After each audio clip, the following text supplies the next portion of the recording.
and Lee penetrate the island of Han, elude the most sophisticated surveillance equipment, and crush an invincible evil army. Warner Brothers presents Enter the Dragon. The greatest Bruce Lee hit of them all. John Saxon, Jim Kelly, and Bruce Lee. This is Enter the Dragon. Rated R.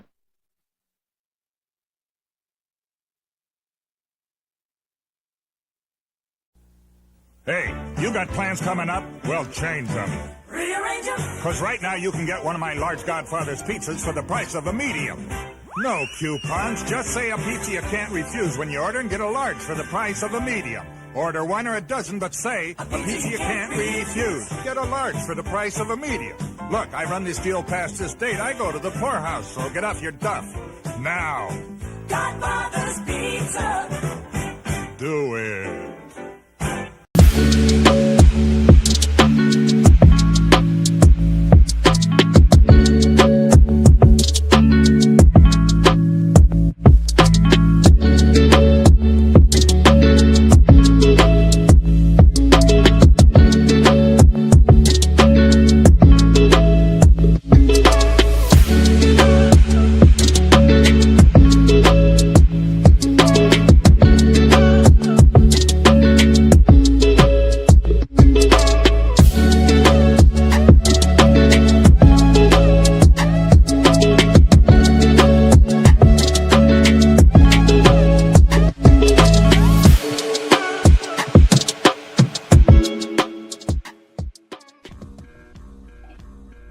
Hey, afternoon, evening.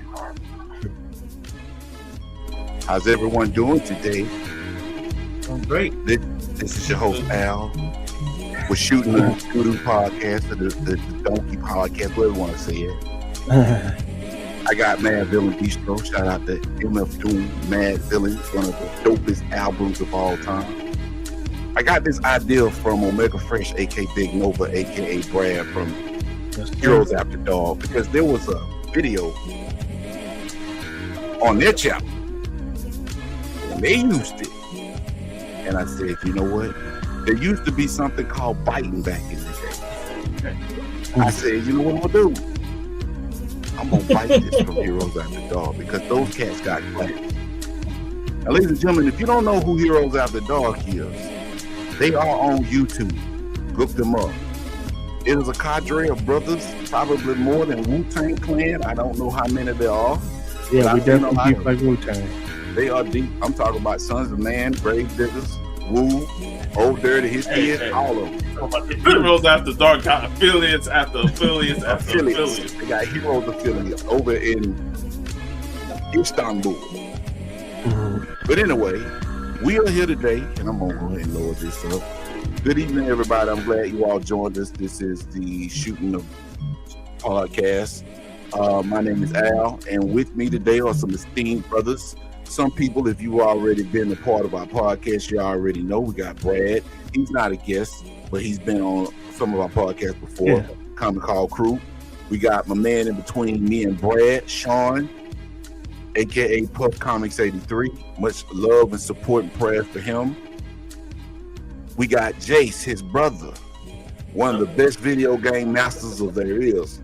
If they did Captain Ian, the Games Master, he would be the new Games Master. But they would call it Platinum Master. Then we got Outcast United, aka Chris. He's over there bobbing his head to the beat. I see you over there, Chris. How's everybody doing this evening? Doing wonderful, man. 2026, indeed. We have not seen each other online since 2025. Yeah, so, we made it over. We crossed over 2026. It feels good to be here. That's right. It feels good. If you got breath in your lungs tonight, be thankful. And hoping that 2026 is going to be a good year. Yeah. I haven't done a live since, early August, when me and VV did the SummerSlam discussion. It's been that long. DNP, good to see you, bro. And we glad that you are here with us. Donnie C. Williams, peace to you as well. Anybody in the chat that hasn't responded, we'd like to thank you for being Peace, here. brother. Peace, brother. So this is essentially, one of our forays back onto the online forum. If you are familiar with my channel, Everything According to Al, myself and Jace had a live stream way back in the year of our Lord 2025 in October. And we talked about, at the time, Ghost of Yote. And we had told ourselves, hey, we're going to do a follow-up to that. Well, as the song says, time keeps on slipping into the future, and we didn't get an opportunity to do that. So at some point in time tonight, we're going to discuss that. But this is a freestyle podcast, so we're just going to talk about anything that comes to mind. So guys, let's go ahead and get this show on the road. Anybody got something in particular that you'd like to talk about? Yeah, let's kick it off with this, man. What do you brothers think? In a little under, what is it, about 60 days from now, we're finally getting a Michael Jackson biopic. We've seen trailers, we've seen, teasers, things of that nature. They're going on their steamroll. I would imagine the press run is about to ramp up soon because the movie comes out in April, man. Michael Jackson is the deity. He is the deity. So what do you guys think? Michael Jackson biopic is coming out. I was a fan of the 5-Hour Jackson movie, the one they had with Holly Robinson, Pete, and Jason Weaver, and all of those guys back in the day. And I'm a huge Michael Jackson fan. So, let's open it up with that. Let's talk about it. Michael Jackson biopic. I'm excited. The second trailer really sold me on the daytime. The first trailer, it looked pretty good, but that second trailer, I'm 100 behind right now. I may even sleep. I may go to the theater to see it. Of all things, man, see Michael Jackson movie. Something that really don't do. But I definitely. I saw that discussion on Thursday. People talk about how they got Randy and the brothers and all of them. Like, how much time they going? Because unlike you said that the biopic, the 5-hour one, that how much screen time are they going to have with the Jackson family, and how much are they going to spend more when the Jackson 5?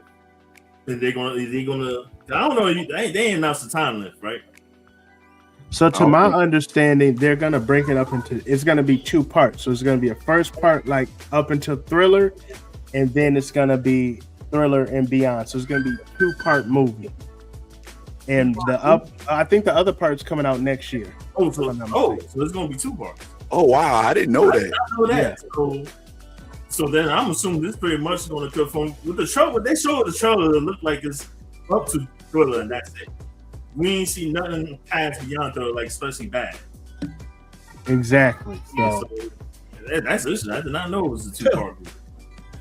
Wow. Me neither. Mm-hmm. Go ahead, Al. You was gonna say something. Yeah, what I was gonna say is it's close to midnight and something's evil lurking in the dark. That's what I was gonna say. Man, I'm with you, Brad. Man, I'll screw everything else, man. Michael Jackson is that dude, and I'm looking forward to that. Like, that's actually on my bingo card list for movies to watch this year, and not at home in the movie theater. I want to get the experience of watching that in the movie theater. I'm with you that Jackson's an American. I think it was an American Tale or American Story. Had Lawrence Hilton Jacobs as Joe. Angela Bassett. Great job, Angela Bassett. Bassett is Catherine. Fun fact: the guy that played the teen Michael Jackson, the off the wall Michael Jackson, he was actually from Georgia. He was from a city called Warner Robins here in Georgia, not too long ago, not too far from where we live in Macon. And I think, unfortunately, he passed away a while back. But yeah, that movie was dope. It was dope. This movie should do the Men in Black to that movie that Flex Alexander did. I really was ready to choke slam him. That was terrible. Shame on you. You should have never. We should not bring that up at all. Like, that's been erased from memory. People been trying to get on Flex about that. I'm like, bro, we moved on from that. We ain't trying to remember. Right. Man, they paid Flex a grip and some gift certificates to Golden Corral for something, man. I'm telling you, man, that was garbage, boy. Whoa. But yeah, I'm looking forward to it, man. Like I said, I'm like Jace. The first trailer actually like made me raise my eyebrow and stuff. But then the one that they just released, about a week or two ago, where they had my boy, what's his name? He played in Fear the Walking Dead. That's playing Joe Jackson. I cannot remember. Domingo Coleman. Yes, That's that dude he is an elite actor. So I'm sure he's gonna have some people pissed off, at him in that movie. So yeah, I'm really looking forward to it, man. And the fact that they got one of Michael's nephews to play him to try to get to as close as the feel as possible. Yeah, I think I don't want to put my eggs in the basket, but I gotta see more of it. But I would like to see that movie get some Oscar nods and stuff. Unlike another movie that I really love, Rest in Peace, Chadwick Boseman, Get On Up. I still think that movie should have got some noms at least. But yeah, I'm looking forward to it, man. I really am. Domingo Coleman is actually playing Nat King Cole. Yeah. That movie is coming out through Lion Gates. So he coming back to back with him. Yeah, man, I love that dude, man. Fear Walking Dead. What was his character's name? Boy, he was this cutthroat. I cannot remember his name because it's been a minute since I watched it. Strand, that's what his name was. Strand. Oh my God, man, that dude was ruthless. But yeah, I'm looking forward to that one, man. Anybody else want to chime in on it? I'm looking forward to it, man. Yeah, like I think it's actually gonna be really good. It's one of those things. Like I've been a Michael Jackson fan, to the point where back when the only way you could see Moonwalker was if you had it on VHS, and then when you talk to other people about it who knew nothing of it, you felt like it was a fever dream when you tried to explain it to somebody. It's like, so Michael Jackson's dancing through this entire video, and then him and Joe Pesci get into a fight, and then Michael Jackson turns into a giant robot and he saves a bunch of kids, but Joe Pesci's eating a whole bunch of peanuts and he's surrounded by spiders. But then like Michael Jackson saves the day by doing his famous scream and he busts all the windows out, and then that's the end. And people just look at you like, what? Somebody posted the scene where he transformed. Yeah. And I have not seen Moonwalker since I was young. So I was like, oh shit, this is new to me again because it's been so long. Yeah. And I was like, man, the special effects in that shit was like revolutionary back then. Right? Yeah, it cost a lot back then. Yeah. Wasn't Industrial Light and Magic involved in that? Yep. Yeah. I think they were involved with it. Yeah, I remember that. Yeah, man. Back Mike then, called in favors. Go ahead, Chris. I was saying Michael Jackson called in favors for the special effects, just like he did when he made Liberian Girl. Only Michael Jackson can call all his friends and have them all sitting around waiting on him to show up and make it a music video. Yeah, that video is a classic, by the way. Hey, it is. When Michael Jackson say, "Hey, you want to be in our video?" He like they jump all over it. Yeah, They gonna be in the video. We'll turn Danny Glover. Danny Glover was like, "Well, I'm not too old for this shit."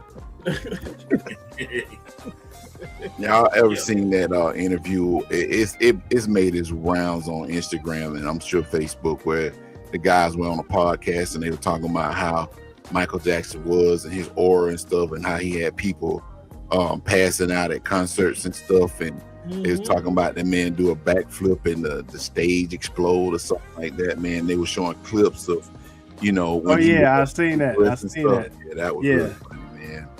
Yeah, he was a one of a kind, man. I don't think we'll ever see in our lifetime, in the future lifetimes, an artist as polarizing as he was. That man could literally, like, this is a rumor that I actually saw, and I don't know how true this is. When he actually filmed They Don't Care About Us over in Brazil, they say the rumor has it that the crime bosses basically provided security for him while he was over there. Yeah, because the UN told him, the government was like, we can't guarantee your safety, and the mob was just like, we got you. Right. Damn it, bro. I wish I had that kind of pool. Man, This man Michael Jackson got real gangsters to perform in the video, bro. Oh yeah, Right. for sure. Like, how many other people can call that as a claim? Like, come on, Michael Jackson just like, no, y'all don't want to fight, dance with me, and they were just like, okay.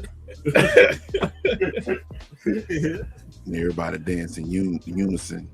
Mike could have every authority figure, you know, from the police and all that stuff. They have them run with him.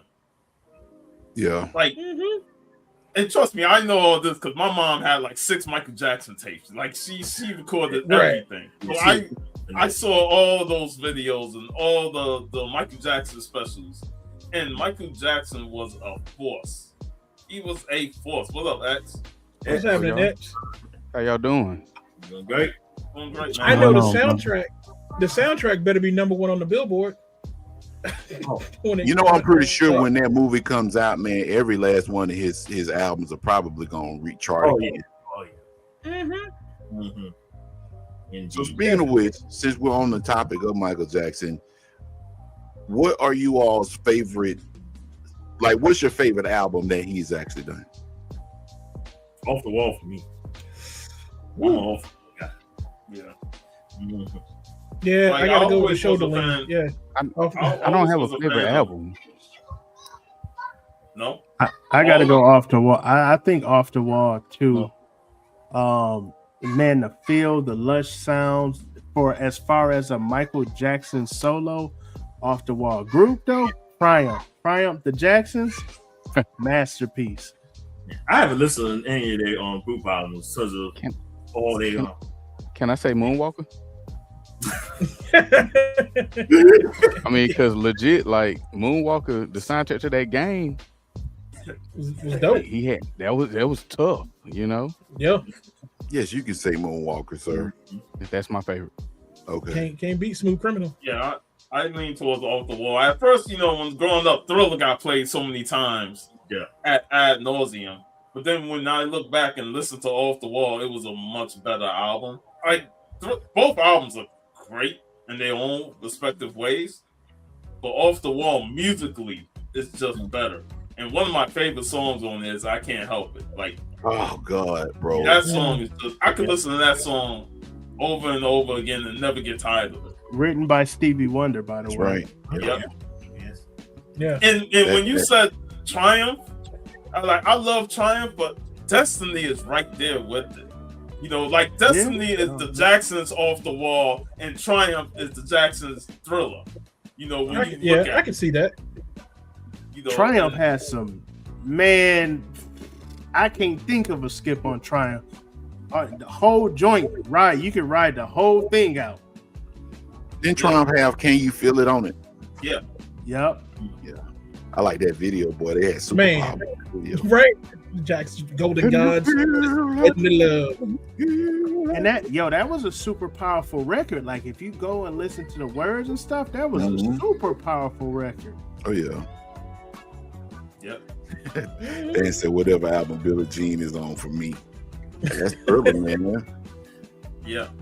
Thriller gets you in that pocket, man. Now I will say Off the Wall and Thriller are probably 2 albums in ad nauseum that I could listen to without skips. It was only 8-9 tracks.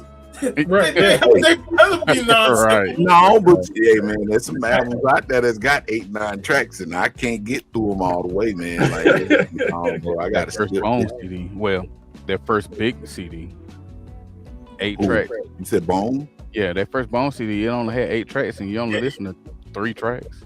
That's a fact. Nah, that's a fact. Yeah. The fact that they put a lot more, they put way more effort than just 8 tracks.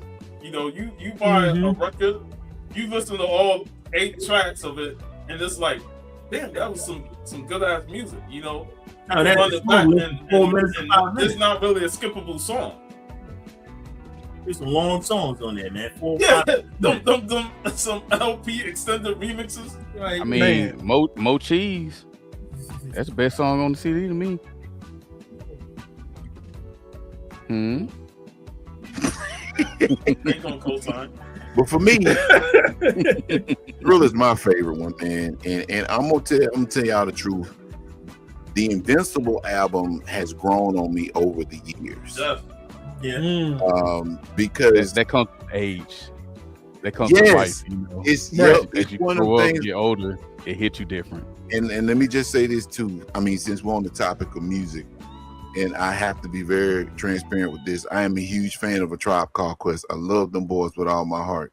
Oh, me too. But when they came out with Beats, Rhymes, and Life, I was not in tune with that album because I was accustomed to Midnight Marauders, Low End Theory, and People Instinctive Travels. When they flipped the style up, I think they did it too abruptly instead of just trying to smooth it out.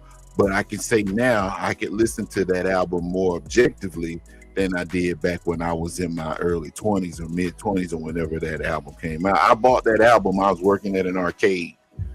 Know what I'm talking about. Shout out to Lance Castleman, rest in peace. But I worked at arcade, man. Third key, you know, I thought I was doing something because I had keys to a store. And there was a Camelot Music right down the strip from the arcade. I opened that morning, man. I went down there and bought Beats, Rhymes, and Life. Came back up there, the boom box at the arcade. Man, I listened to like 4 albums, and then this dude just came in out of nowhere to play Mortal Kombat. I said, "Hey, man, you want this CD?" He said, "Yeah." And I just gave it to him. Oh wow. True story. You gave up I thought I never heard Al say he gave up Tribe. Man, I gave up A Tribe Called Quest album that day.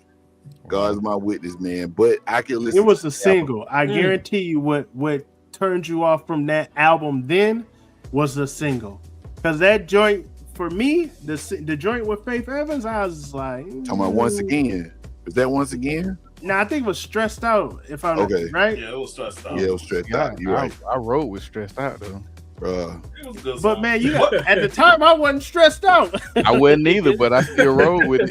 I couldn't rock with it, man. You know that the sound that was Future known as the Umar. That's what the sound they used on that album, and it's like I'm used to them jazz samples and stuff. You know what I'm saying? So it's like, golly, bro, that album was disappointing. But yeah, it was disappointing. And one of my bigger issues with the album was too much consequence. Yeah, they were trying to put him on big.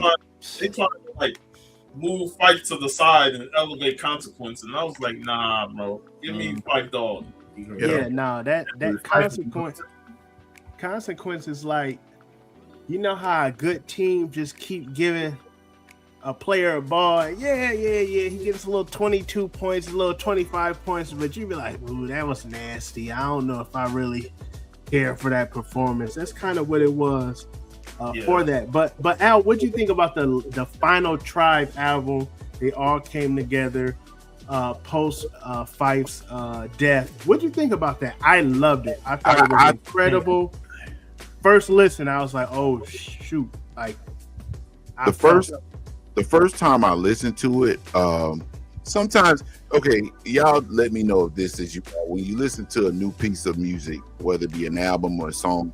Sometimes I have to listen to it. Oh my God, Remo! Hey man, Remo, you look like you just woke up. Wait a minute. Happy New Year, man. Remo, you looking so distinguished. Like between you and Sean, y'all have an IQ of 237. Man, yo, I seen the Mitchell brothers on here, and I was like, yo, I gotta jump up on here. And I'm like, what would it be like, bro? I was like, hell no, I got to jump on. Speaking of Tribe, you know, he got that Q-tip going right now. Yeah, man. This is my barber's doing. Like, he was like, I ain't cutting your hair. Cause he grew his hair out and he got braids. So he was like, nigga, you got Oh. I was like, I'm gonna let it rock for a little while because it's been a couple months. I said, but after the winter time, man, you gonna have to cut this off. It's great to see you, Remo. I was hoping you pop on, man. Yeah, it's good to see you too, Sean man. You up, bro, for real. I done missed out the last few, and I seen Jason on here going in, and I was like, I missed it. I had to watch the replay, and I was mad I wasn't on there with him. It's been a long time since we actually. I said he was cooking. I said you gotta let him cook. I turned my one time, he was going in on stage, and I was like, dang, going in on Dreamcast? Like, what? Oh, you talking about that? Yeah, last stream. Yeah, the one we did with Ghost of Yote and stuff. Yeah, man. I was like, oh man, I was loving it. I was at work, I was cracking up. I was like, Jason's cooking. I had to turn it down, man. I was watching the replay, and I started cracking up. They're like, what are you over there laughing about? I'm like, man, I'm just doing my work, man. Leave me be. How the rest of you brothers doing, man? It's been a while, man. It's good to see you guys. Good, bro. Just over here chilling. Good. Yeah, man. I see Chris with the psychedelic in the background. I'm like, man, it's beyond that. I be seeing Chris, man. I think I know Chris a whole lot better now. Sometimes I be going through my timeline and Chris done reposted some shit. I gotta throw it at the ground real quick. Make sure nobody was looking over my shoulder. I was like, I gotta be like, hold on. Like I be down. Let me see what this is about real quick. I'm like, yeah, I say, yeah, Chris, my nigga, right here. I'm sticking with Chris, man, for sure. This is what I miss, man. This is what I miss. Yams up too, boy. I miss, when we just get together and we just shoot the shit and just have great discussions. Exactly, must be out. Hey, we've seen a lot of you must be out your damn mind shit on eBay and stuff. So yeah, man. Man, there was one I saw. I need to find it. If I can find it, I'll show it. But I can say you must be out your damn mind in 2 words. Absolute Batman. Man. Don't get it. Yeah, nah, definitely. I'm enjoying it. Oh, I'm not talking No, about it's a great one. I'm talking about, I know. I'm enjoying it. $250 for a cover.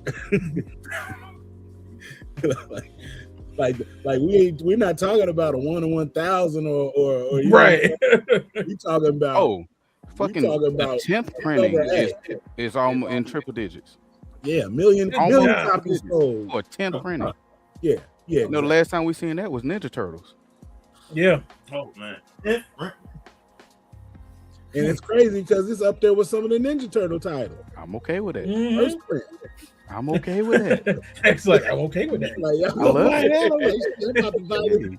Been a minute since DC had some love like this, and I need it. Man, I'm loving it. Hey, X, how many copies of the A print of Batman, Absolute Batman, you got? Of the first print, 3. Are you serious? Yeah, I got the A. I got the A. I got the blank cover, and then I got the Jim Lee foil version. I got the A and B cover, but okay.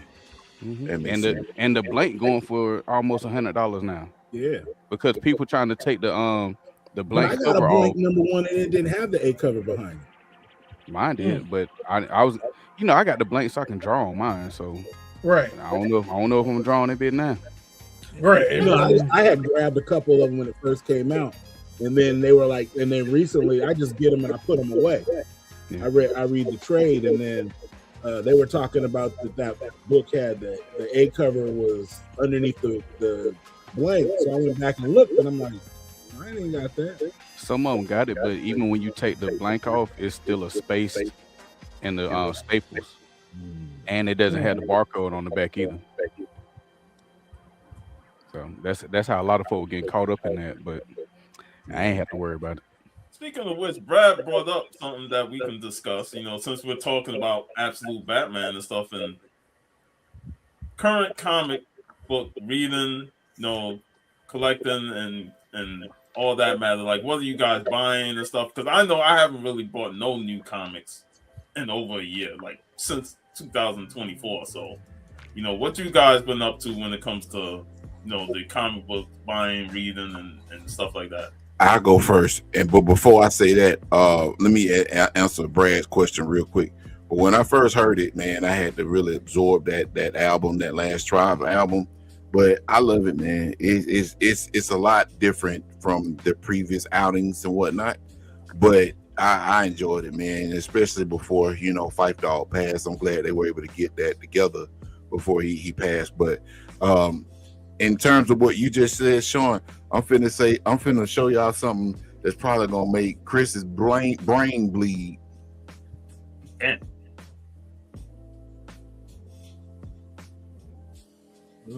Blow up the screen. Yeah, I'm gonna blow up the screen. I ain't done this in a while, y'all. It's Yeah, we're rusty. It's out. You, I am surprised. Wait a minute. Not Al with Superman books. Al bought a Superman comic book. Multiple. What? Multiple. That look like a stack there. No, but that Absolute series, man. Hey. Man, it is. Oof.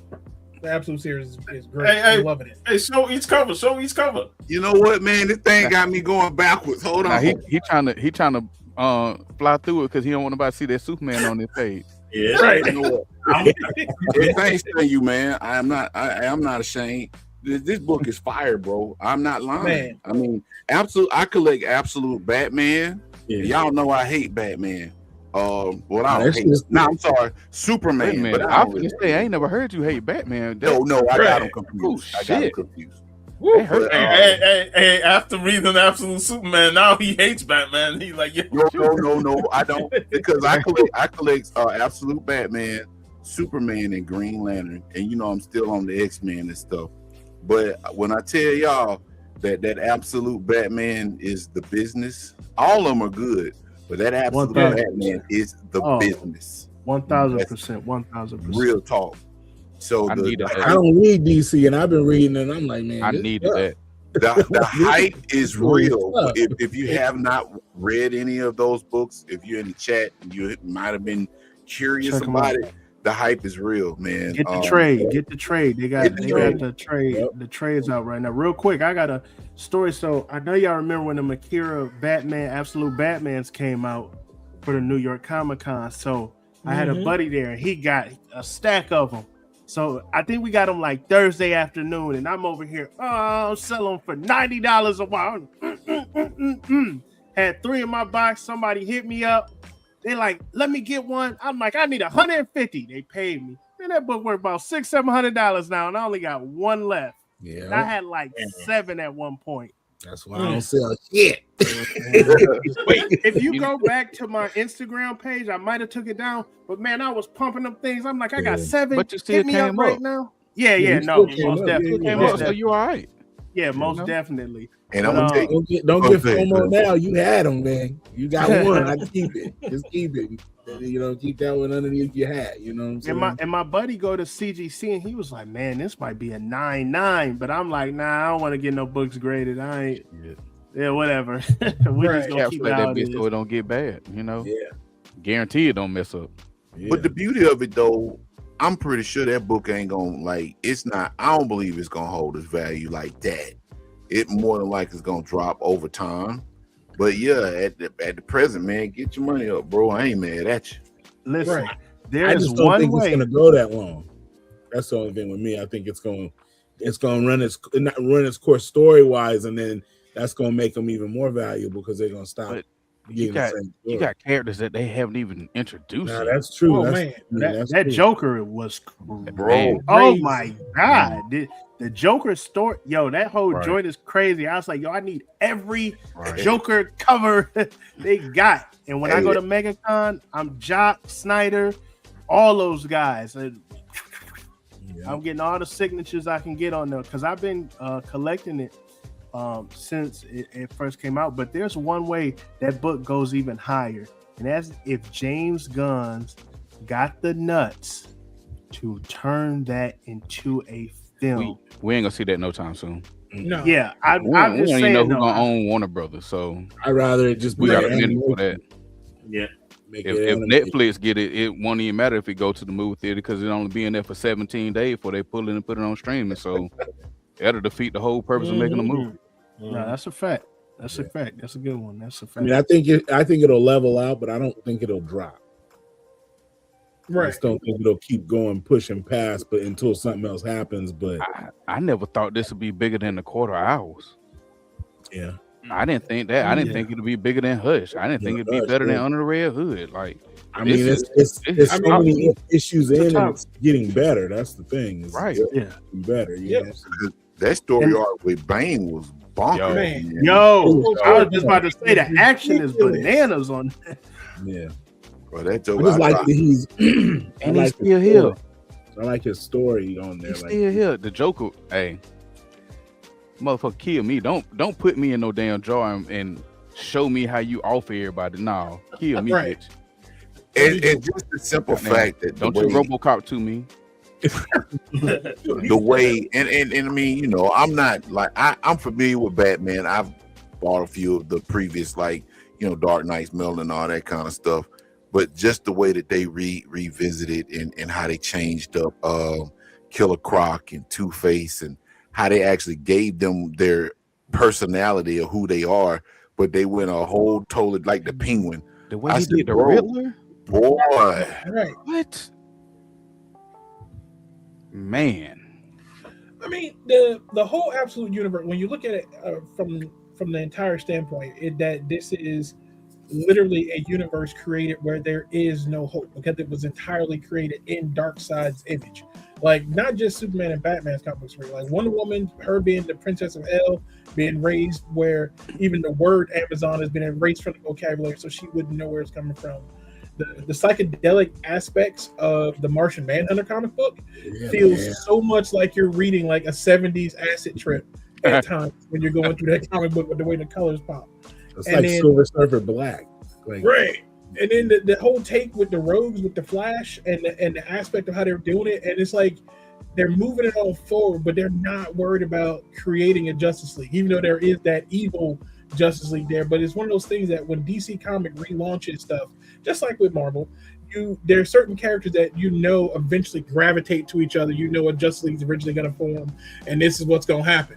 But with the Absolute Universe, it's like, yeah, you got your Justice League, but it is nothing like you were expecting. Right. Like nobody was looking for Vandal Savage to be shaking hands with the Joker, you know what I'm saying, and the Joker to be this smooth businessman that basically talk circles around Bane and convince him that this is basically making it an Inception kind of thing where Bane was basically coming out of everything and this is a good idea I just had. Like, and the Joker's just sitting here smoothly sitting back. He's essentially doing what Batman has always done when a battle ensues. He's always in that background command chair playing the field without anybody really knowing what his next move is going to be. And they've got the Joker doing the same thing now, and it is just amazing to watch all unfold. But you know, one thing I love about this, and like I was against Absolute Batman at first when I first heard of it. You know what I'm saying?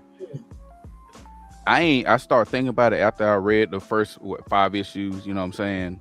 And I was like, normally when they bring out something new, they're like, "Hey, look, we're trying something. We hope it sticks. It's this, that, and the other." Blah blah blah. Woo. They told everybody off the rip, like, "Hey, you need to get Absolute Batman. Like, you ain't no try it out. You need to read this, and this story is going to have you hooked. And I'll be damned if that shit ain't got us hooked on it and brought out everybody else. Like, y'all know I don't like Superman. Y'all know I don't. I'm sorry, Chris, but you know I don't like Superman. But the shit they doing in this Trinity, yeah. I started reading the Flash a long time ago, and Al will tell you I was hooked on the Flash with Rebirth. You know what I'm saying? But shit they doing, and it all, like, whoever was behind this thought process, not whoever wrote it. Kudos to all of them, but whoever sat down like, hey, you know what? What we need to do this shit right here, and keep everything else going. You know what I'm saying? Because they got volume 3 of Batman still going. They got volume 4 of Batman going now, which is what, issue 6 now, I think. Something like that. Yeah. But they got all that going on top of this. Yeah, this ain't even the same thing. Right. And you know it's about to come to a head during the whole DCKO. The Absolute Trinity is about to enter the battle against. So it's like the regular Superman and Wonder Woman and the rest of them are gonna have to face off against Absolute Batman, Superman, and Wonder Woman. They ain't ready. Right, like I love the original DCU, but Batman they only want to see Alfred. Right, like this ain't Alfred, Lois Lane. Man, Lois Lane a killer. I'm a fan of the axe though, for real though. You gotta admit the chest axe is pretty dope. You know, like he pull it out and he just like, nigga, I don't care. He done. Like, I'm done with this fight. You getting chopped up, bro. See, this the grimy Batman that we needed. Though. Right, like him pulling that axe like is breaking bones and stuff. You know, like I get to break your arm. Okay, cool. It's just like Voltron. When Voltron pulls out the sword, the fight's over. Same thing with Absolute Batman. Once the axe comes out. Yeah, it's like, oh, you want to fight with weapons? Okay, let's do the weapon thing right there. You want to do hand to hand, man? Let's do hand to hand. What I do love though is they had to introduce Bane this early in order to make him a savage like he is in this series. Because if they would have waited like they did in Volume 1, it wouldn't have hit the same. You know, it dropped Bane quick. I was like, okay, it was like Mr. Freeze, and it was like, oh shit, Bane already? Like, damn, like. But they did Freeze wrong. Yeah, they did Freeze wrong. Like, yeah, they didn't give him no shine. That motherfucker probably had what? Five panels. Yeah, I was gonna say 5 panels. Yeah, and 2 covers. He was done. They said, "Oh, I knew you were gonna do that, pop." Yeah, fight's over. But Bane, I think they did that because they don't really have like he's not been like anywhere like like ain't nobody. He's like it's too much of a jumping off for him. You know what I mean? Like these other characters are still fresh in people's mind. The fuck they gonna do with Hush? Mr. Freeze, you know what I'm saying? Man, if they get to Tommy Elliott, it's gonna get because Hush was already an animal anyway, right? But if he was an animal and he was rich just like Bruce Wayne. If you take that away, and he just a street nigga, and he's still pissed off at Bruce Wayne. He's gonna be the DMX of Batman's Road Gallery. That's what that's gonna be. He's gonna be just out there kill everybody. Let's go give it to you. I can see that issue going for big money. I know once people spin back around, what was Bane, issue 9 or 10? Somewhere around in there. But I think long term that's gonna be one of the ones that hold up. Again, the action was phenomenal. Yeah. Was it 9 or 10 or 8 or 9? Yeah, just the A cover though. Just the A cover. Yeah, it was. I think it's 10. 10 and 11 then. If it's 10, it's 10 and 11. Because there's the one with him in the distance, and then there's the one where he's just sitting on the cover. Like it's so much more brutal. The fight between him and Bane was so much more brutal. It's like, watching Batman get his back broken when I was a kid was just like devastating. But watching Bane cut his arm off, punch him in the face, and knock out an eyeball, man. And then just dragged him back, like put him back together so we can do this again. Like this a whole new level of savage. Batman is a horse in that book though. He's what, like 6'8", 400 and some pounds or something. 6'9", 400 pounds. Yeah, goddamn Clydesdale in that bitch. He the mountain from Game of Thrones. That's what he is. Yeah, he was more savage though. Hey, that's why it's interesting hearing you guys, talk about the Absolute Universe and stuff, because I've seen some videos where people talk about it, but I just felt my interest in comic books in terms of modern stuff just fell off a cliff over these last 2 years.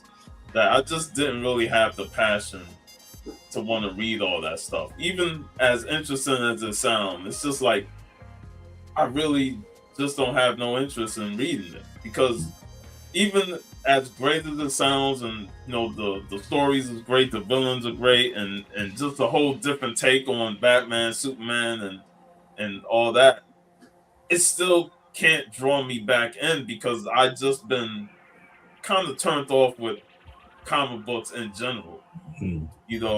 I just been reading some of the old stuff that I have sit here and I haven't read, that I bought offline. I still got to catch up with Lazarus and, Deadly Class and stuff. So I've been just catching up on reading my deluxe editions and just reading some novels and watching a lot of anime, because that's all I've been doing over this last year, is just watching anime. And you see, I posted the Gotcha Man trade. Like that was like only one of the few modern trades that I bought. And I was like, because I've been watching nonstop Gotcha Man over the last year, and just reading some mangas. I've been reading Chainsaw Man and Word. Yeah. And you know, Hell, I almost got it. Word. Old Dingy in them. That's what I'm talking about. Yes, sir. Hey, man. yeah. And shout out to Sheena, Melon and Mongoose. You know, I won the giveaway, and that was one of the books she sent. And I liked the first book, so I got the next couple volumes of it. You know, but I just been chilling back and watching anime, and I said I got an anime stream on right now while we talking there. You know, so I think. I mean, I'm about to go watch me some Gotcha Man. Shit. Now I was just gonna say with comics, I think what was been happening over the past 5 years, they've been taking like beloved heroes, beloved titles, and they just been tanking the stories, man. And, because we just starting been shit like, over. Yeah, they won't ever just let it ride. Like if you tell a bad part of a story, fucking push through that shit and Just get keep back it to moving. the good shit, man. Yeah, no, most definitely. I think that's what's turned a lot of people off, trying to read and give, the Spider-Man a chance, and then this and that. And, man, listen, I'm a Black Panther fan, man. I done sat through some bullshit stories since maybe Coates. This new Ultimate Black Panther was pretty good for the most part, but I think it was just a bunch. They was dropping a bunch, and they was just breaking on the stories. But the indie titles, like Image came with some shit. Like, yeah.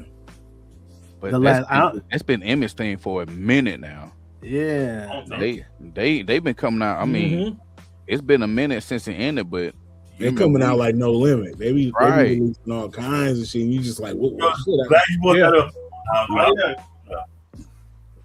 Since we're on the topic, I'm sure y'all probably have seen this. Yep. Where and if y'all memory serves us correctly, did we not do a live stream about this on the Comic Call some time ago? We talked about this pretty much in detail, man. And what you all are saying is pretty much what Jim Lee is talking about, like the reboots constantly. You taking it back to volume 1 because you got a new writer instead of continuing it like i.e. Chris Claremont did back in the day with X-Men.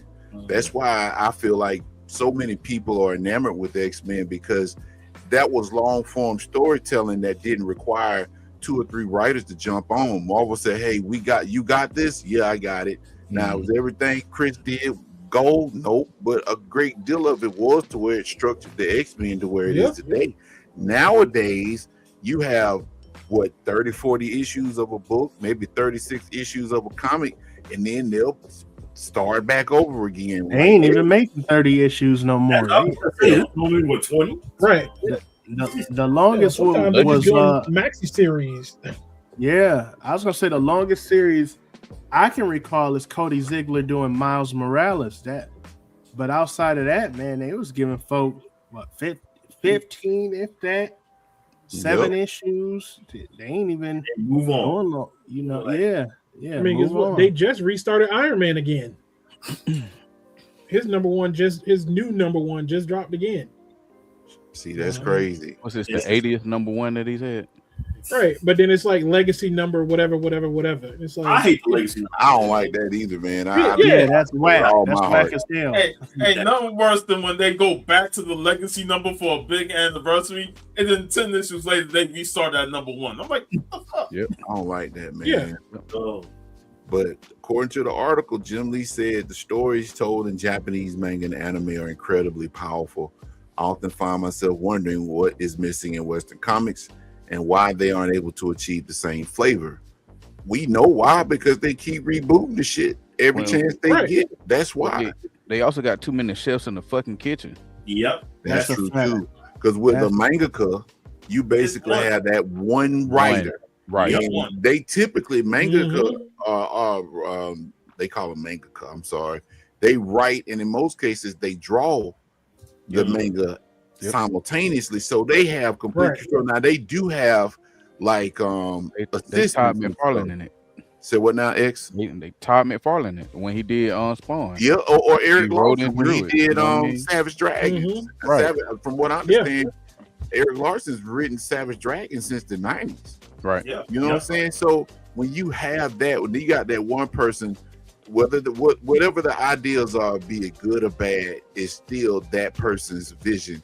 That's why a lot of people, man, and I say this, and I'm not trying to sound like these folks on the internet, but I will say one of the greatest, because I actually started buying the manga for this after watching the anime, is that freaking One Piece. Bro, you talk about a story. If you homies love One Piece. I'm not into it, but all my homies love One Piece. Man, I'm trying to tell you, man, One Piece is the truth. And it got me to where I wanted to read the manga because the anime was kind of far behind. They're caught up now because One Piece is not coming back for the anime until April. Some time. I'm trying to tell you, man, give it a chance. That's all I ask. Because I was one of those people that was like, man, this shit too long, bro. But then I turned around. I didn't like it. I did try it. I watched like at least 20 episodes. I just didn't like it. That's all.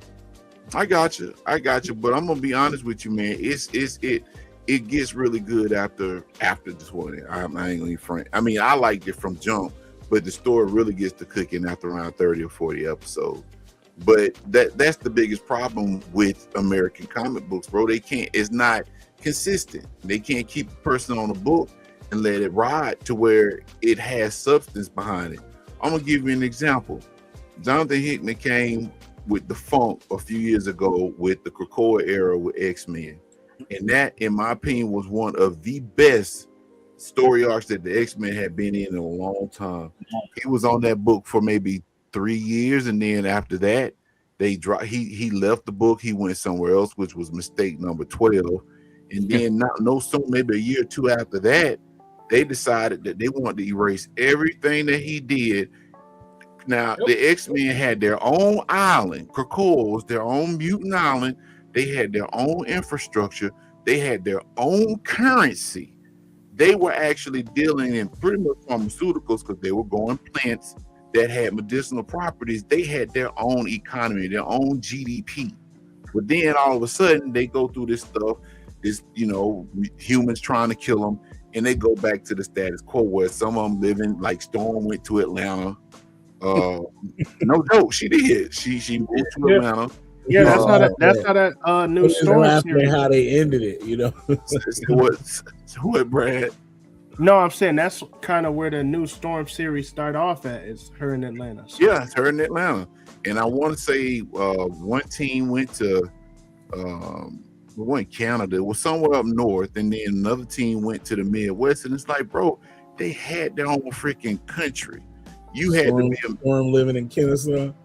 She living past the Georgia 400, man. So on a super tricked out spaceship at that. I don't know if y'all got to look at the Storm, but yeah, I got to the very end. I collected it, and it was a decent book. She behind Linden Square Mall. Said what? I said she behind Linden Square Mall. Cumberland Mall. She lived behind that Publix on Powers Ferry Road. Mall of Georgia. Right. But I mean, seriously, man, he had a good thing going, and they could have actually kept that. And Larry and I talk about this a lot. They could have kept that story all going for years. But they said, okay, well, because we're tired of this now, we're gonna go ahead and bring them back to reality. I'm like, man, y'all so dumb. And ever since then, that book been kind of struggling. Why couldn't they just have like X-Men and then like Uncanny X-Men like running at the same time, and they could have kept the Krakoa like story going in the one book, and just for the other one, just one of them could be the legacy one, and just roll that out instead of changing arcs, because like you said, that was turning into something. You know what I mean? They were adding new characters. They were all part of that, and like you said, it could have kept going. They didn't have to shut all that shit down. They didn't. I mean, everything with that book was organic. So I can see literally literally, they pun intended. But I mean, I'm with Sean. I mean, I watch a lot of anime. I mean, I watch a lot of other stuff, but I watch a lot of anime.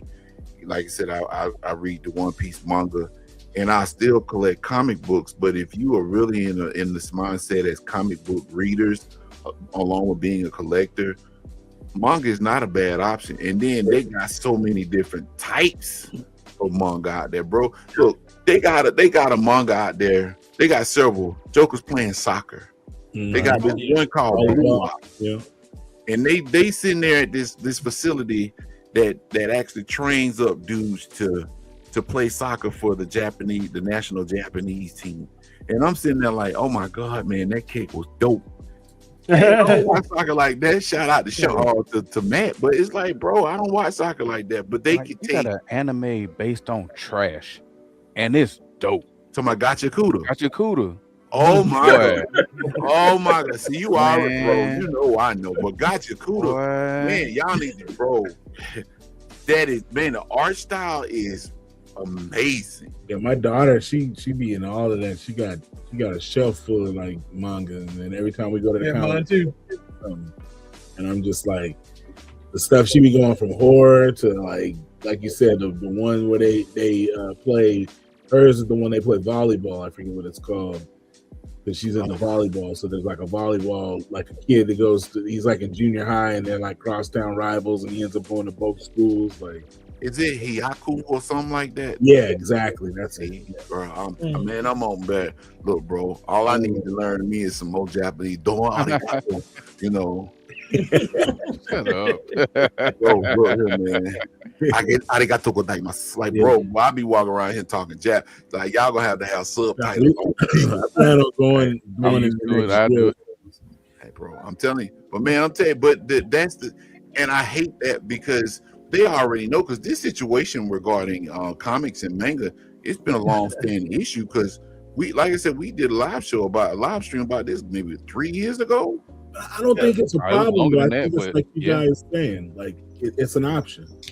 You know, like Sean's not feeling comics right now. You can go to manga. You like both, so it lets you not oversaturate yourself on one end. Like you can say, I mean, you're a manga book, a couple comic titles, and it doesn't make it where your pile is getting so high you can't read it. You know what I mean? You can jump between the two. Yeah. I don't think it's an issue and one's better than the other. I just think people need to open their minds so they can go back and forth. So if you don't stop collecting or you don't stop reading comics, you know, you'll have like a way to kind of deprogram yourself after you've read like a run, and you're like, oh man, that was heavy. Let me read something else so I don't jump right into something else and fry my brain. You know, right. Kind of like a palate cleanser. Yeah. And I don't look at comics and manga like that, man. Like I said, y'all just seen all them absolute Supermans I got. Yeah. But I have an appreciation for manga because they do tell complete stories. Like My Hero Academia, the anime just completed a couple of weeks ago.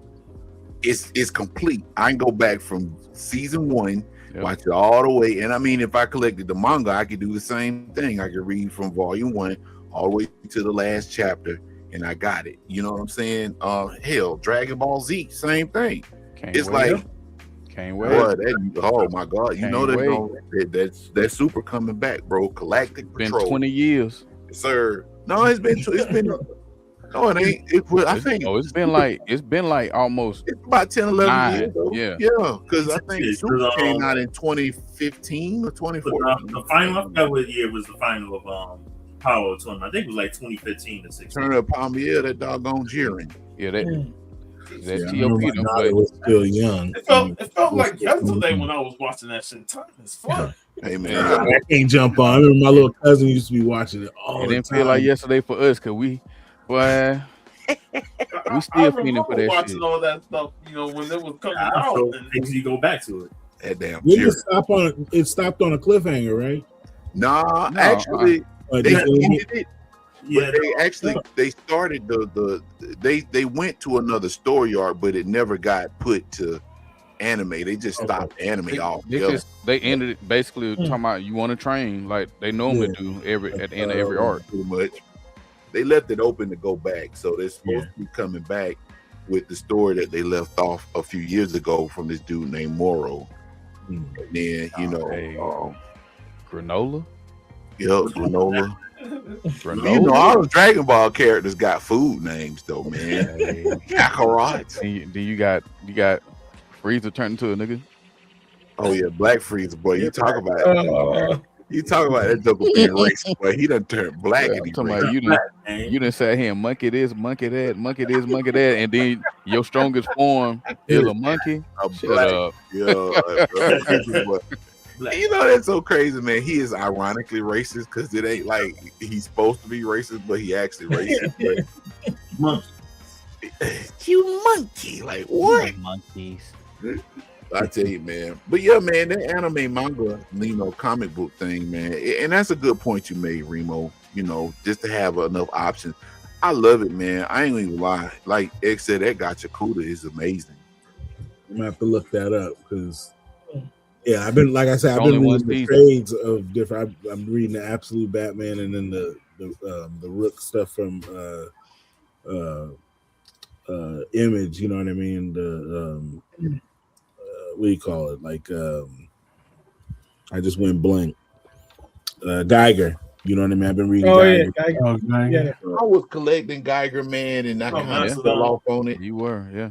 Just get the trade, man. Get the trades. It's like You 2 or remember we 3 were of collecting a silver coin too? Yeah. Silver coin ended though.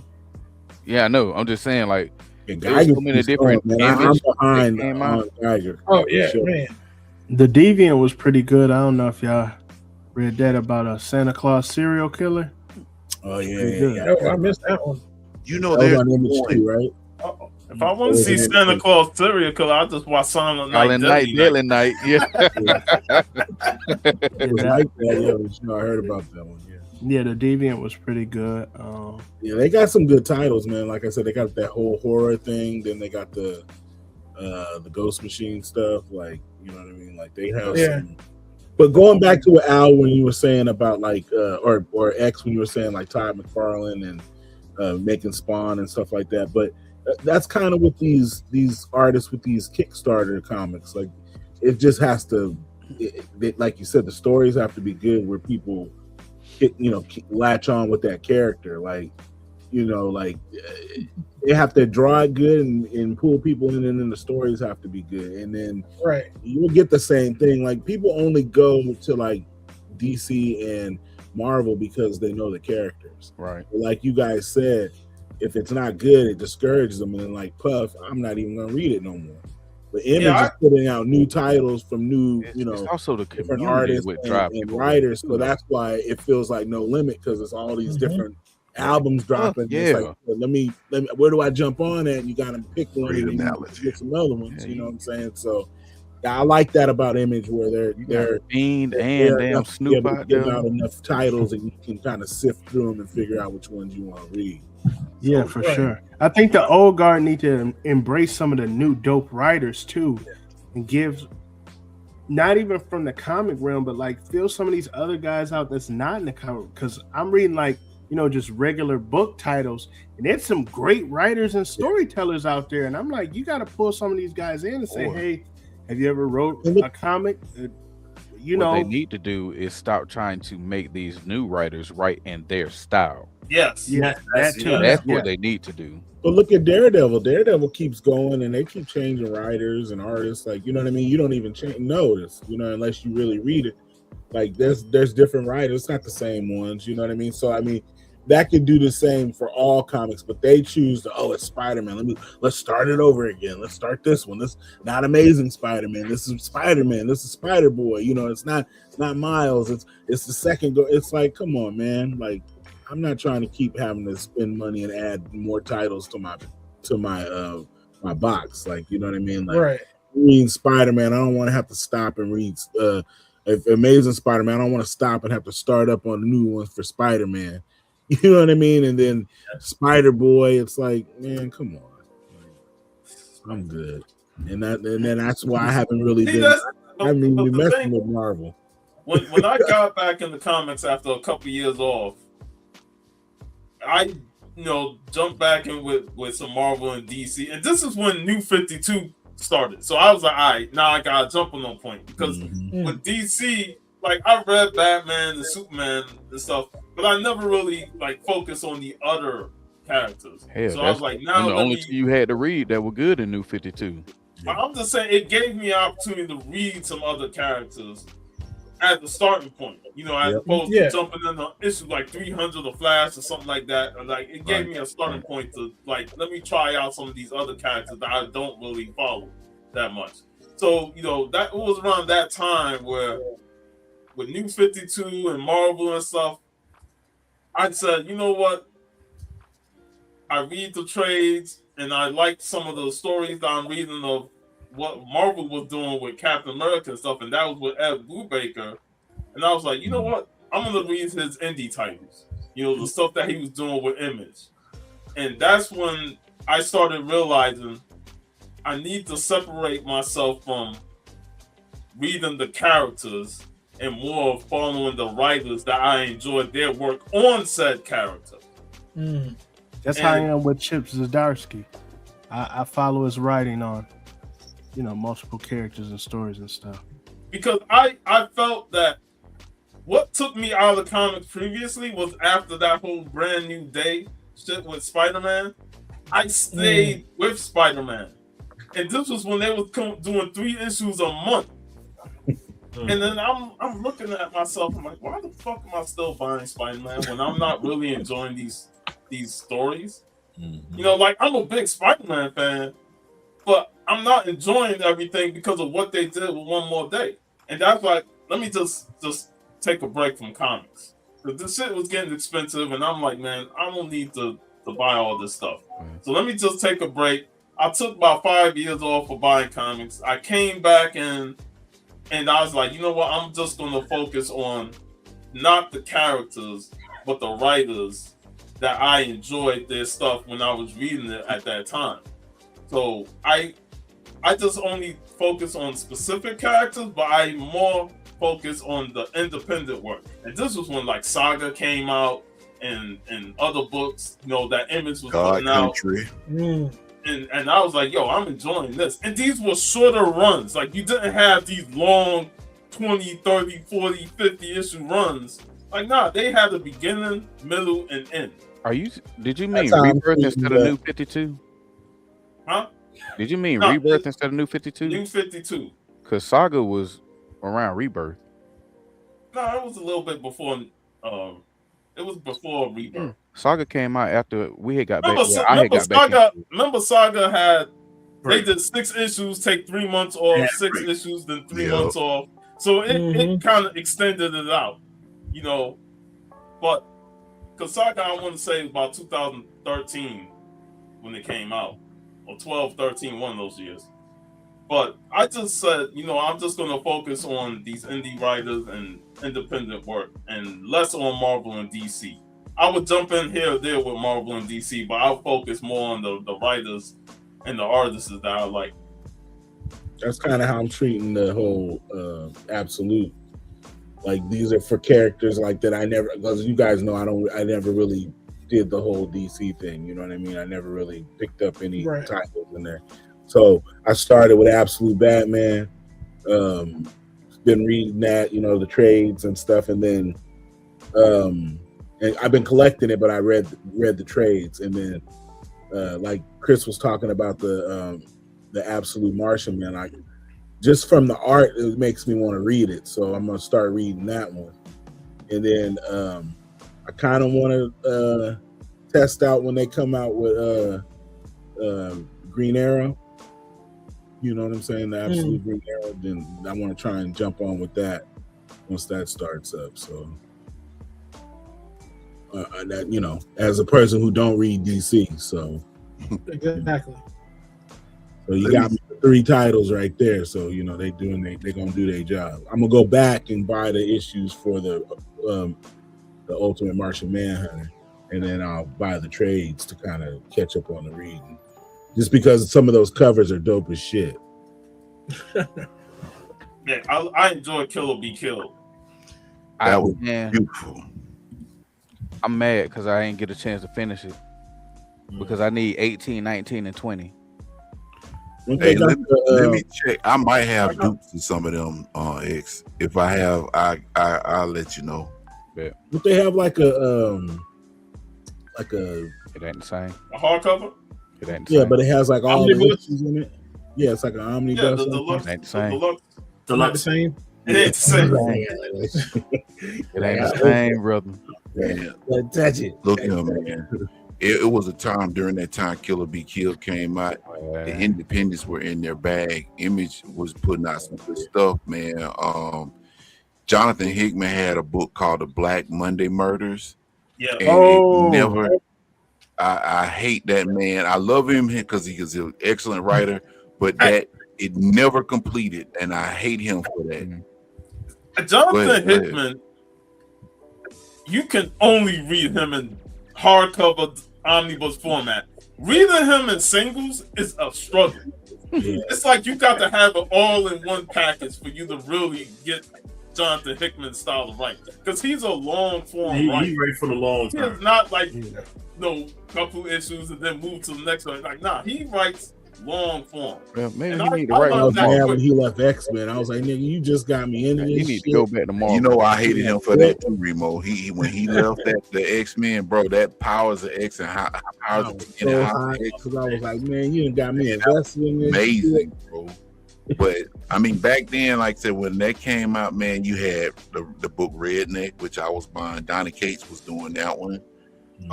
You had God Country. I think Donny Cates did that one too. Yeah. Excellent story, man. Even Aftershock, bro, they had one.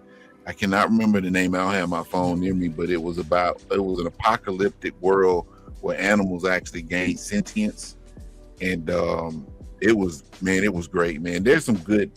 What was it called? And I cannot remember. Aftershock did it, and they had two. They had the main title, and then they had a spinoff. It was about a girl and I think her dog and another animal. And like I said, something happened on the planet, and animals actually gain intelligence, and the ability to speak. It was really good, man. But I can't think of the name because my phone's somewhere else. But yeah, man, them indie books, man, at one point they were really in their bag and they were putting out some good stuff. I have no problems reading indie. I mean, I'm a Marvel guy, but I don't have no allegiance, bro. I mean, I've been reading DC because Firestorm and Shazam got books, Well, I enjoyed his Marvel work, and then I jumped over to read his independent stuff, and that's Rick Remender. His Uncanny X-Force and Uncanny Avengers was top tier stuff, man. Love Uncanny. Uncanny X-Force was like a whole another world when it came to the X-Men, with them bringing back that Black Ops style X-Force team that Wolverine led prior, and I love that. I love his Uncanny Avengers was great, and then it got a bit stupid with the action storyline, and I was like, yeah, you could tell like he was writing on his way out. He just wanted to deal with that whole event. And then I love his Deadly Class and Low, and a lot of his independent work. So a lot of that stuff that he did with Marvel had me reading all his independent work that he did. Didn't he do Kill or Be Killed? That's Brubaker. Ed Brubaker. You talking about? Who did Why the Last Man? That's Brian K. Vaughan. That's see, I can't get his. This is the K. Vaughan. It's amazing how they fucked the show up for that. Hey, that comic I was talking about is called Animosity. It came out. Okay, I remember that one. I remember that. Animosity was a great book, man, for real. But yeah, there was a few other ones I can't remember. I had to Google that because that was getting on my nerves. But yeah, man. Didn't Aftershock do one that was kind of like the League of Extraordinary Gentlemen? It was like John Henry and like Annie Oakley. It was like Future Figures or something like that. I forget what the title, but it was by Aftershock, and I only picked it up because I found like the first 2 volumes like at a discount bookstore and snagged them because it was just new comics to read, and like fell in love with them. Like Aftershock put out some really great stuff. I hadn't heard of that one, man. It's the game, and it's crazy, man. Even with the way the market is with comic books now, man. I went to my local comic book shop, bro, and it's like it doesn't look like it's slowing down. Like you see all kind of titles and whatnot, man. Not just for Marvel and DC, but for a lot of indies. So, oh yeah, no, it's not. It's not slowing down. But it's a stack. It stacks of books somewhere because what they putting out versus what people are buying or reviewing. I would be willing to bet that it's not matching up. Right. I personally don't think it's matching up. you know, like you guys were saying, everybody was echoing the same sentiment. It's just too much. It's a lot. It's overwhelming. Honestly. And then another thing too is this. I know people frown upon this, but you know, when we get these comics and then the adaptations come, we were getting a lot of adaptation in show form and movie form that were really good. And that had a drop off too. And I think that kind of runs hand in hand with each other. So, you know, yeah, a lot of the shows like on HBO, Netflix, they trying to make independent books. Yeah, I get all of them. Just like I said, Why the Last Man? Like, yeah, they trying to get all the independent creators. Like, oh, we're gonna do a TV. Like a creator would create a comic. He also make sure. Oh, I get a TV deal with alongside it.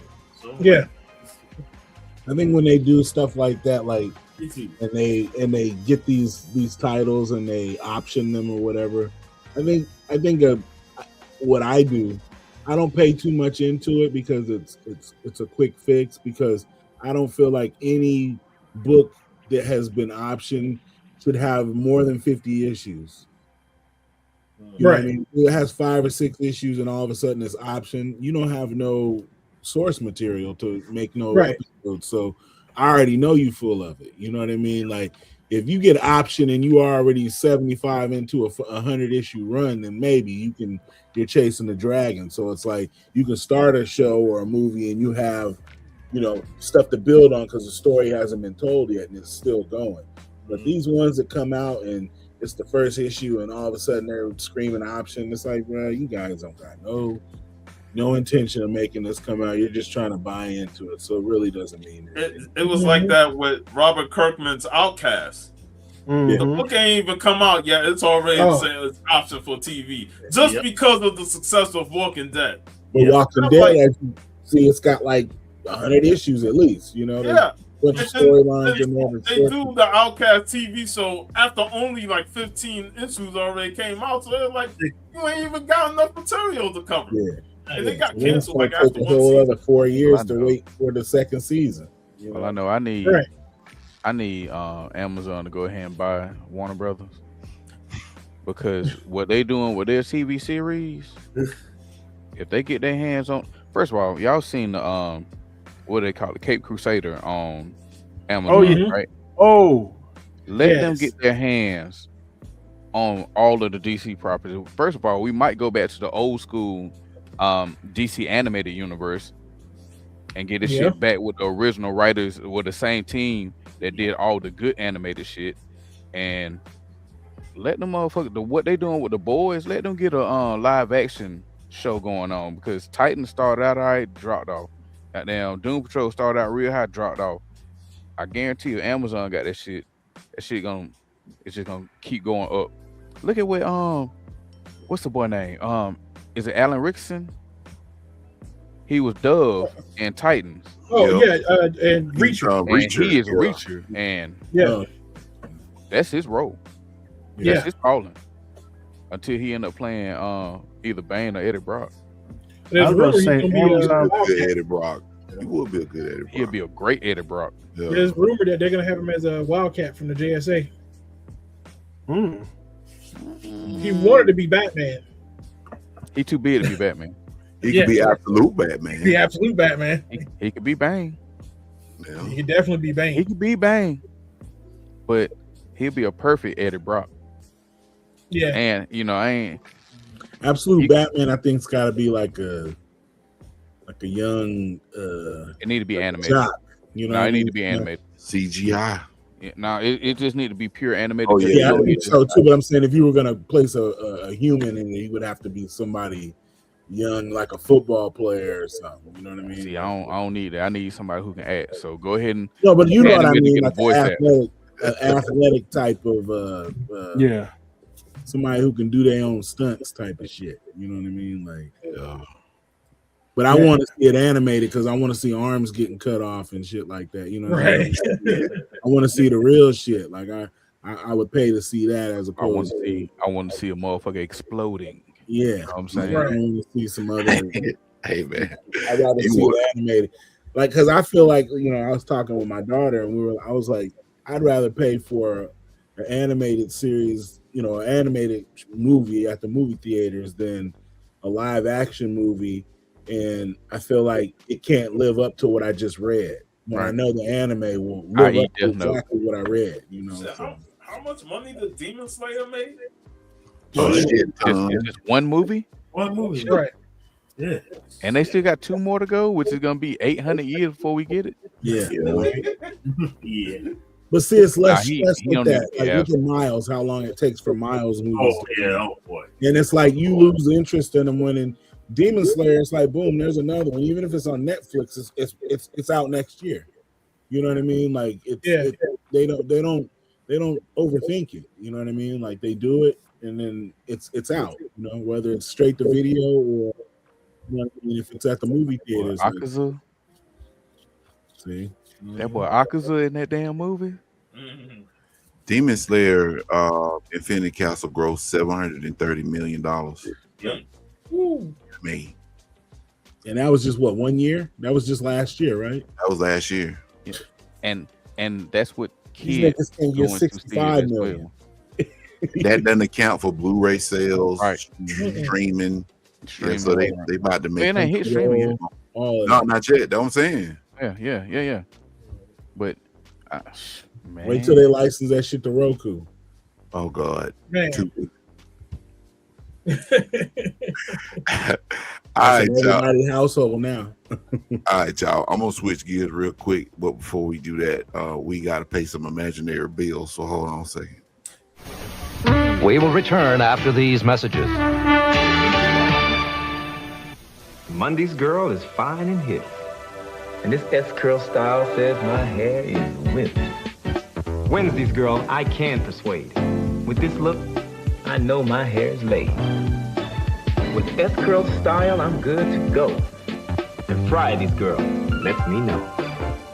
Sunday's girl is the best. She makes him forget all the rest. For smooth styles, S-curls going on. For the man's look. When you're into perfection, keep on your toes. You have to be quick, cause here's how it goes. Push the plunger down, set the timer. Fit the pieces in place, don't be slow in perfection. You gotta move on fast. For the pieces pop up before you put in the last. And then perfection. Perfection, complete with playing box, mechanical timer, and 25 geometric shapes. From Lakeside. Now back to the program.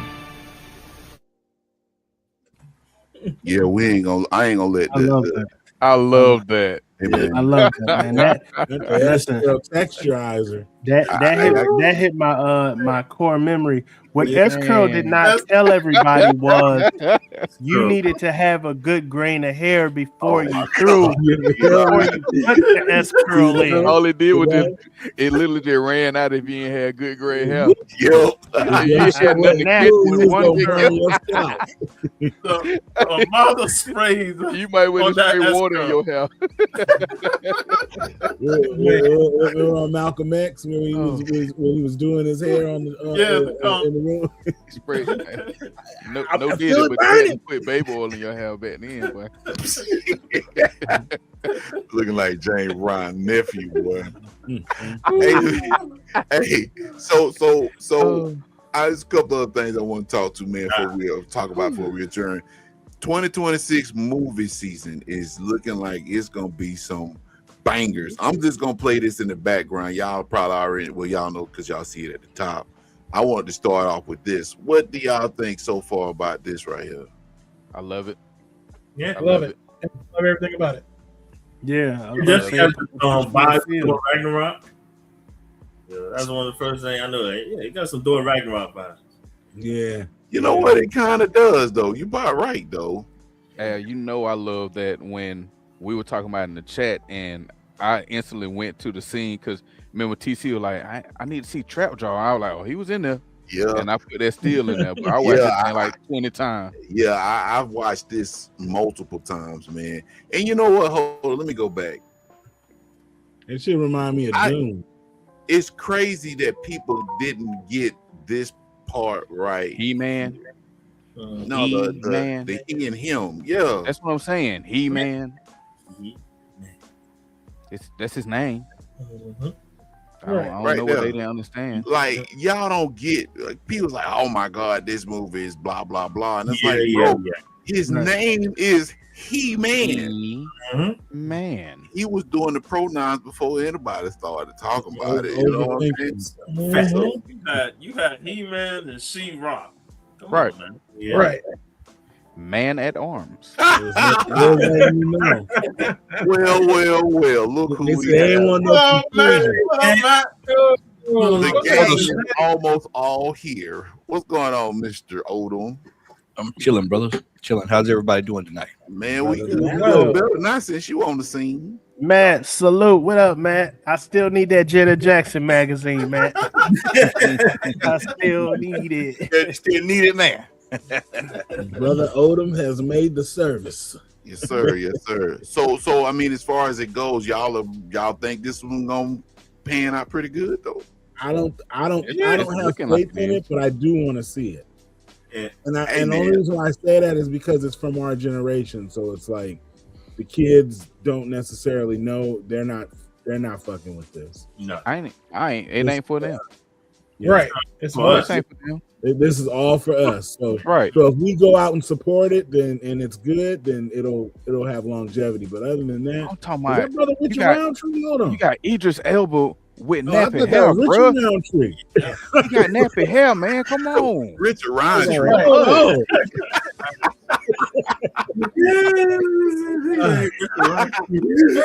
Richard Roundtree. The question is they gonna have, are they gonna have the sheriff with the shotgun running around? That's the question. Shut up. Ain't nobody they ain't gonna have Loomis. If you know, you know. Loomis. Yeah, now I definitely want to see it. It's gonna be a hard sell to the kids though. I'm not. I don't know, man. Maybe if they grew up in a household with somebody that damn them kids. Right. I'm going to see it. I'm going to the drive-in for sure. Driving. The drive-in for sure to watch this. Like they actually got Skeletor looking like Skeletor. Man. Yeah. You can't even tell that's Jared Leto bitch ass. Like, come on, man. Hey, you know, I hope he don't talk. Man, at all. I just want him to laugh.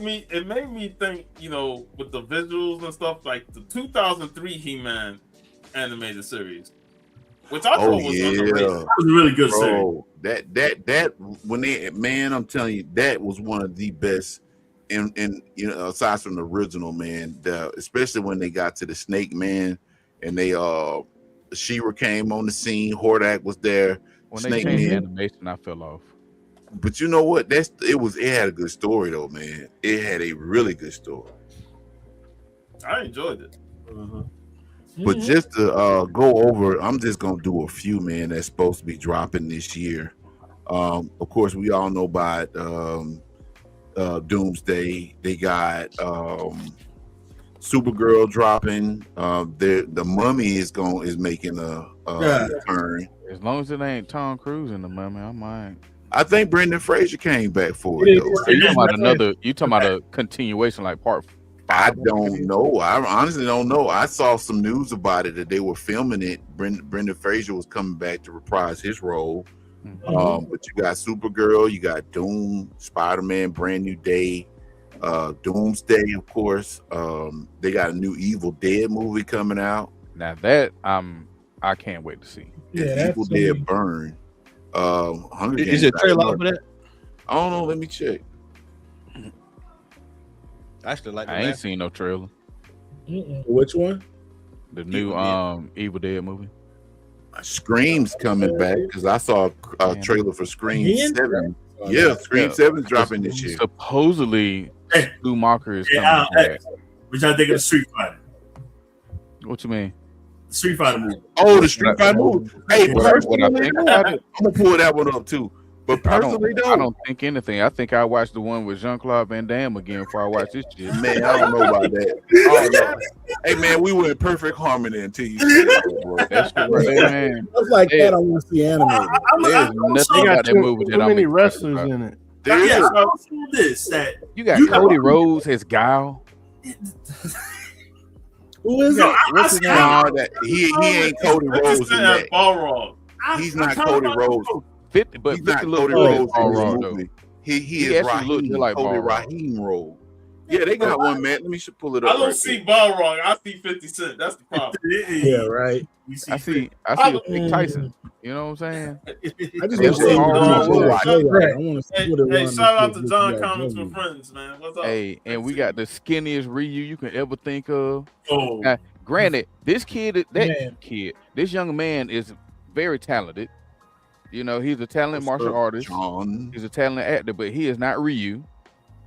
I You know saw what I'm saying? that. He looked kind of He got Polka Dot Man is fucking Bison. I was like, man, he's too short. Like, he just is too short. I was like, man. Hey man, he's a good actor because Polka Dot Man was He's good in Suicide Everything was Squad. good in the Suicide Squad. You know, he's in that One Piece adaptation too. I like him in. I got a coworker, and she's our age too, and her whole desk is One Piece. She's got statues. I hope it is One Piece. She got all these Legos that are like One Piece shit. I'm just Thank you, Al. You got it. I'm like, and in my mind, I knew it was, but then I was like, what is this? She's like, oh, this is One Piece. I'm like, Y'all think it's okay for me to play audio because I'm not trying to get. Nah, I wouldn't Nope. pay. If they got licensed music, then yeah, don't bother. They'll strike you. Even though it's fucking fair play. Yeah, and play it fast. Little sped Yeah, up. speed it up. Yeah. Oh yeah, they'll get you for that too. Yeah, you got to speed it up a little bit. Rotate the I'm screen. doing all kind of extra work, man. Hold on. Yeah, Nah, just play it at like 2 times or whatever, 3 times. Yeah, I'm trying to get to the settings so I can get to it, man. My setup is not Look like damn Bruno Mars. You know, I'm gonna tell my What in kids the world? this is Michael Jackson. Bruno Mars and Fallout. Great day.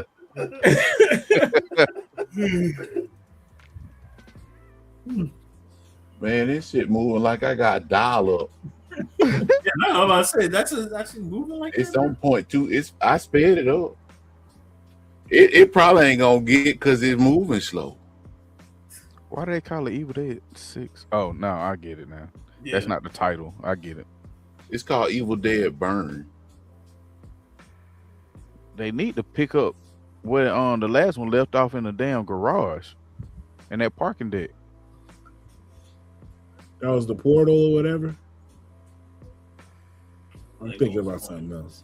New Line Cinema. Why this is dragging? I want to say that That's also. the house that Freddie built. Right?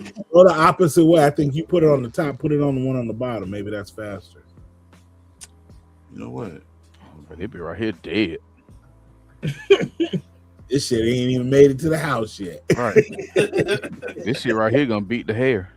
You know what? I think I slowed it down. My bad. Yeah. I think it's the opposite one. Yeah, I went the wrong way. Technical difficulties, y'all. Yeah. Yeah, there you go. Yep, 1.5. There you go. My bad, ladies and gentlemen. I have no Damn sense book. at all. That damn book. That's the Every time. Necronomicon. What? Hey man, I tried to pronounce it. The Necronomicon or something. I don't know. Say what? North Carolina Comic Con right there. Yeah, that's it right there. That first Evil Dead had me shook, and the reason why it had me shook, bro, I don't know if y'all remember that scene where that dude. That can't be real. What? That underworld. No, That man. can't be These real. They doing the new Underworld? That can't be real. No. Are you it ain't serious? real. I don't think that's real. AI running wild right now. With that. Who did this right here? Who did this Evil Dead Burn trailer? It said said New Line The name at the beginning, right? Hey, it said No, New I'm Line talking about Cinema. I'm talking about the actual channel. Oh, that's the putting this channel. on. Oh, I have no clue, man. Hold on. Was that Bruno Mars as Michael Jackson? Lord Jesus, boy, you late No, as that's his nephew. We talked about that in No, 2024. I know, but I'm saying, is that what the movie was? So that way we know that this is a bullshit channel because we know Bruno Mars ain't playing nobody's Michael Jackson. But that's Tito. See, that's slogan. Tito. You don't go, bro. It's called Storm Studios. That's what. Oh, the that name ain't of that it ain't real. That ain't real. This trailer right here ain't even real. That shit was You don't way think too so? fast. Not no Storm Studio. Let's see what the comments say. Yep, AI trailer. I was doing. Man, we are in a bad time right now, man. That's why we go. That's why we I'm watch assuming that Underworld 6 is AI as well, but I ain't never heard. Hey, get the fuck out of here. Oh, that's why I was like, what's the name of the channel? That's what I be looking for. When I be looking at that trailer, I be if I don't see IGN or Marvel Studios or whatever, I'm like, nah. Sin Cinema. I think Sin Cinema have they do the real movie trailers. I can't stand AI, but I'm not gonna front. I'll be listening to those damn AI songs from the 60s and 70s. Oh, yeah. I be listening to this the AI stuff about comic books though. Like, would this person survive in this and that and the other? I listen to that because that's Oh entertaining. yeah, for sure. Yeah. Yeah, so the AI cuts be hitting, man. That bitch said one of them said Batman wouldn't last 3 hours in Resident Evil 4. Are you serious? I mean, hey, it's a very compelling argument. You think Batman can survive Resident Evil 4 for real? That man ain't got unlimited ammo like Leon. Oh, he's better than Dan Leon. You got the Batmobile though. No, he ain't gonna be a drive around. Man. They get stuck in the mud. I don't know about that, man. I He know did die Batman during the needs prep time he for a did lot go of down stuff. and he went down and deceased in the DC zombie Hey, be story. real He careful went with down. Nintendo. He was one of the man. first ones to Nintendo, down. they will flag. Nintendo will flag you immediately. Yeah, they will. Yeah. Is this a real trailer? Yeah, it's real one. Oh, okay, all right. Coming out this year. Well, forget it then, man. They steal the joy out of everything. Damn it. Hey, how about they just Can't stand Nintendo sometimes. sometimes? But yeah, man, it looked like this year is shaping up to be a really good movie, you know, for real. Oh yeah. Yeah. Mortal Kombat finally coming out. But see, I feel like Mortal Kombat has had enough successful movies, like for the public that it's gonna still. They can release things and still do something. No. He's correct. He is correct. Because this last one was more successful than the original movie. It was. So they had successful movies. They're not good movies, but they had one good movie and 2 successful movies. But that'll make you taste the new releases, though. That'll make you at least go view it. You know what I mean? You'll talk shit afterwards, but you'll at least go watch it. Where some movies, people ain't even gonna waste their time going. They'll just wait for it to come to streaming services. I'm one of those people. You know what I'm saying? Right. I'm not finna go blow my money when I already know the movie's gonna be some bullshit. I'm already pissed off at how I'm still pissed how they killed fucking Kung Lao in the first one. Man, That's how I felt with Thunderbolt. They had Goro out there. They had a Goro out there. On Thunderbolts when they killed Taskmaster. Taskmaster. That Taskmaster deserved to die. I want if you're gonna put everybody on a show and they're all bad, why you gotta kill one? That Taskmaster deserved to die. I need the real Taskmaster. Yeah. I really need Anthony. They straight murked her out, and I'm just like, good riddance. Hey, they had Goro out there, Unadilla, on the farm.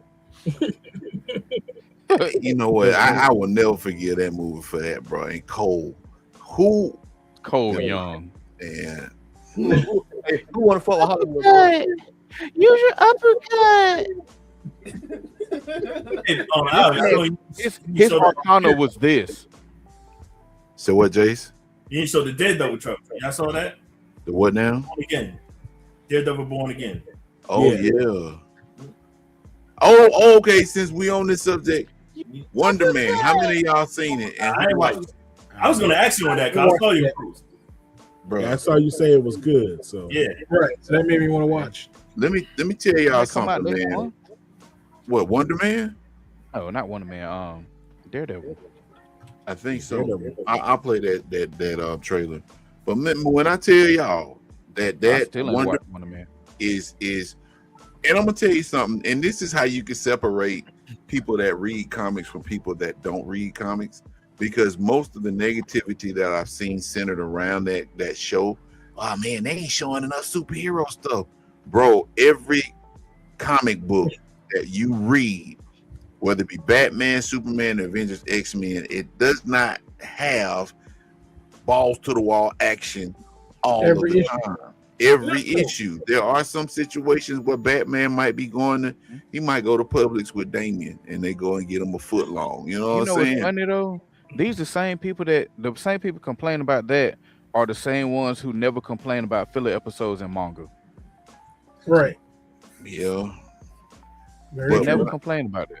But when I tell y'all, that's probably one of the best MCU shows that have come out, and I'm gonna tell y'all why. Because they put aside the whole superhero thing and they tell a story about a guy that's an actor. He realizes he has he has superpowers. He knows this.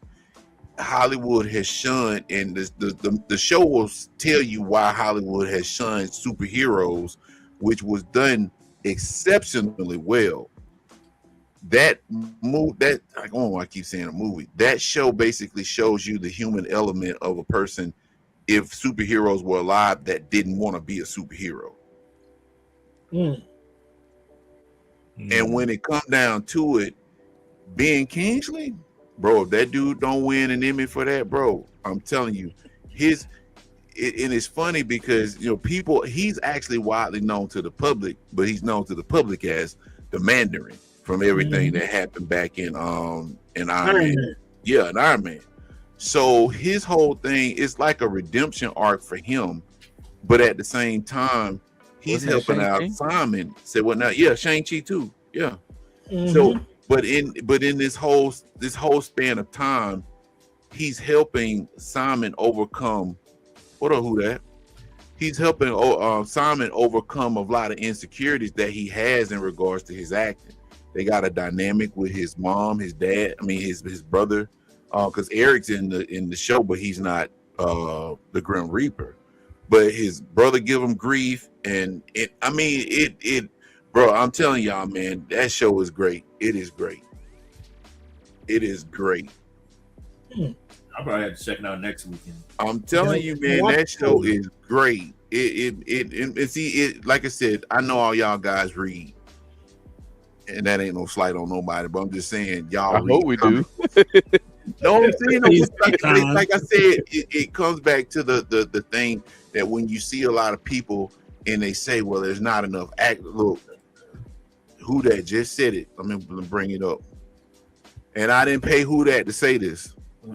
The acting in that show is amazing, man. Mateen, because the guy that played Simon Williams, he was Black Manta and Aquaman. Yeah. And him and Ben Kingsley play off each other so well in that show. He was also Candyman too. Oh, damn, you're right. With Tiana Paris with her fine ass, for real. Okay. That was the best part of the movie with her. Yeah. And the ending. Yeah. I'm talking about the credits, not even how it ended, just the words scrolling on the screen. Hey, Brad, I didn't see your private message, man, but I'm glad you were able to join us, man. You have a good one, bro. But you see who that?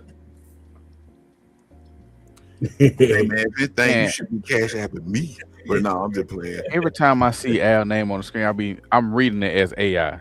That's how much AI is out there. You know what I'm saying? I'm not artificial intelligence. So I have no. No, I'm just sitting here like, oh Lord. Hey, X, what is this? We done seen these comments with AI so many times. Right. But real talk, man, that's probably one of the best offerings that the MCU has put out on TV to date. I'm trying to tell y'all, Ben Kingsley, bro, and who that could attest for this, and no, I'm not doing no cash out, but it's bro, Ben Kingsley, bro. I don't know how much they paid him. Yeah, you're right. AI replaced the real AI. Yeah, he can't even use that no more. He had to call himself something else. But the performance that Ben Kingsley put on, man. I don't know how much they paid him, but whatever they paid him, they didn't pay him enough. Y'all go check out that show, man. It's good. How many episodes? Have you watched it yet, man? Had a chance. One the man. Yeah. I'm still on the first episode. Okay. Not filmed it. Now the football over with. I'm gonna have a time to sit down and kind of binge on Man, it. I'm trying to tell y'all, man. I came in because nowadays, and I'm not one of those people that just dog stuff out just to dog it. Because I give some a chance. But if it's trash, it's trash. If it's mediocre, it's mediocre. If it's good, it's good. That show is great, man. I mean, the ending is cool. And I honestly think if they incorporate him into the main Marvel universe, he gonna be a heavy hitter. Like, cause his power set, man, is similar to Simon Williams in the comic book, but it's I ain't gonna say too much, man, because it'll spoil it. I ain't gonna say too much. But yeah, there's 8 30-minute episodes of 22 minutes or whatnot, man. And each episode basically takes you through a journey. It explains a whole bunch of stuff. It's why Trevor did what he did in terms of the Mandarin and stuff. It is world building too, where it actually gives you a sense of there's other people out there aside from the Hulk and Captain Marvel and whoever else, and it's like it separates it and it gives it a human element. Like it'll show, like I said, it shows you what superheroes would be or what a person with superpowers would do if he didn't want to be a superhero. You drinking Adios, X? No, this is Gatorade. Right, exactly. When they were great for 22, 30 minutes. You're absolutely right. So yeah, that's dope. So check it out when y'all can. But I'll play this. Edgy and tough. I play this. X-Men start talking shit. And while I'm pulling this up, Jace, real quick, what did you think about Ghost of Yote, man? Ghost of Yote, awesome. Like I told you when I was playing that the first 20-something hours. Better than Tsushima. Story at what's her name? Atsu. Yeah, straight up from the beginning, man. I'm really concerned like how they gonna do the DLC expansion with her. Like, I think they need to do a prequel because man, there's so much of her past I don't want to see. How her mercenary, how she became a mercenary. She's samurai. I was like, I need to see her past, man, because I honestly think her backstory is more depressing than Jen's was. Jen was just more about him, his father being captured. It's about he's conflicted of whether he want to continue the samurai code or not. So what y'all thought about this trailer? Great. I don't know if y'all I just had to see Karen. That's all I needed. Yep. Exactly who that. It's a great step of what X-Men might have to go through when they want to live a regular life. But they actually turned him into a mutant for that show. Wonder Man is actually a mutant in the MCU. Damn, he finna get a whole lot of bread. Wasn't that Matthew Lillard? Is that how you say his name? Yeah, that was him. Then I thought he died in the first season. He might be playing the ghost of Foggy or something. Unless he's on Matthew Lillard. Hold up, you're right. My bad. I'm thinking about. Never mind. Yeah, you think about Fulton Reed, right? Wow. There you go. I just need to see what they're gonna do as a hallway scene. Right. March 24th. That's right around the corner. They coming quick. Man, I'm telling you, bro. That's what I'm really excited about. What? That Dark Maul. There's a Dark Maul. Oh, for real? Oh yeah, that's right. New Dark Maul animated. That's it. Yeah. Maul, my favorite Star Wars character. What old boy said in the first Star Wars prequel, he said, "My apprentice, Darth Maul." Man, I was so mad that I lost my you remember when we went to Atlanta Comic Convention and he was there, and I had a video of him with with a lightsaber doing tricks and whatnot, and that shit is gone. I cannot find that bitch. No. April 6th, huh? Mm-hmm.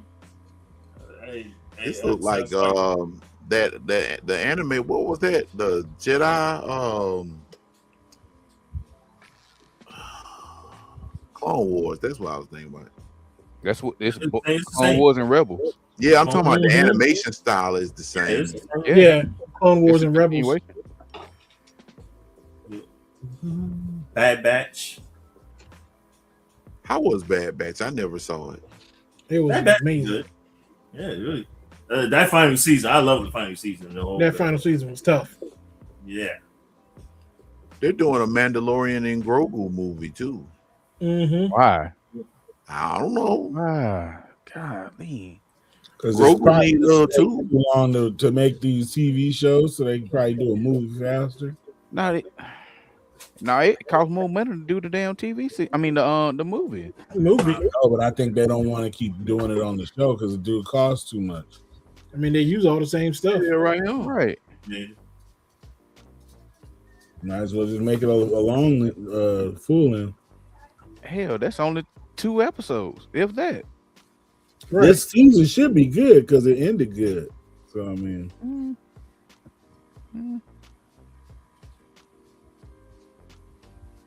maybe it's just I'm Pedro Pascal fatigue. You know what I'm saying? He's in everything. He's in everything. He didn't take his mask off last season, right? Good. He should have never took it off. Yeah, he should never have took that shit off. Hey, X, he worked part time. He worked part time at the Popeyes over here on North Side. I bet he do. He trying to be Saturday Night Live, motherfucker, on every fucking week. Running around. He trying to be the new Kevin Bacon so he can get 6 degrees of Pedro. Shut up.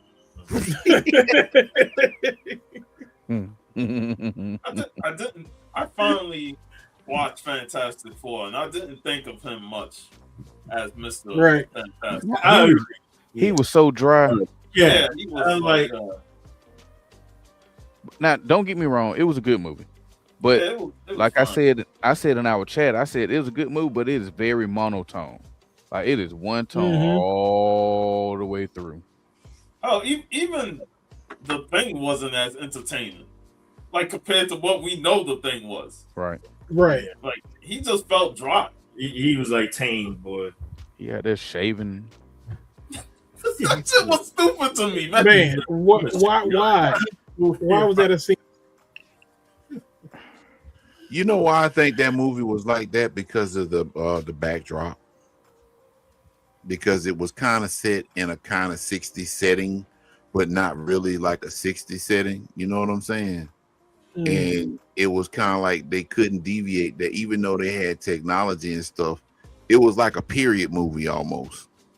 Right. I'm actually tired of the guy that played Mole Man.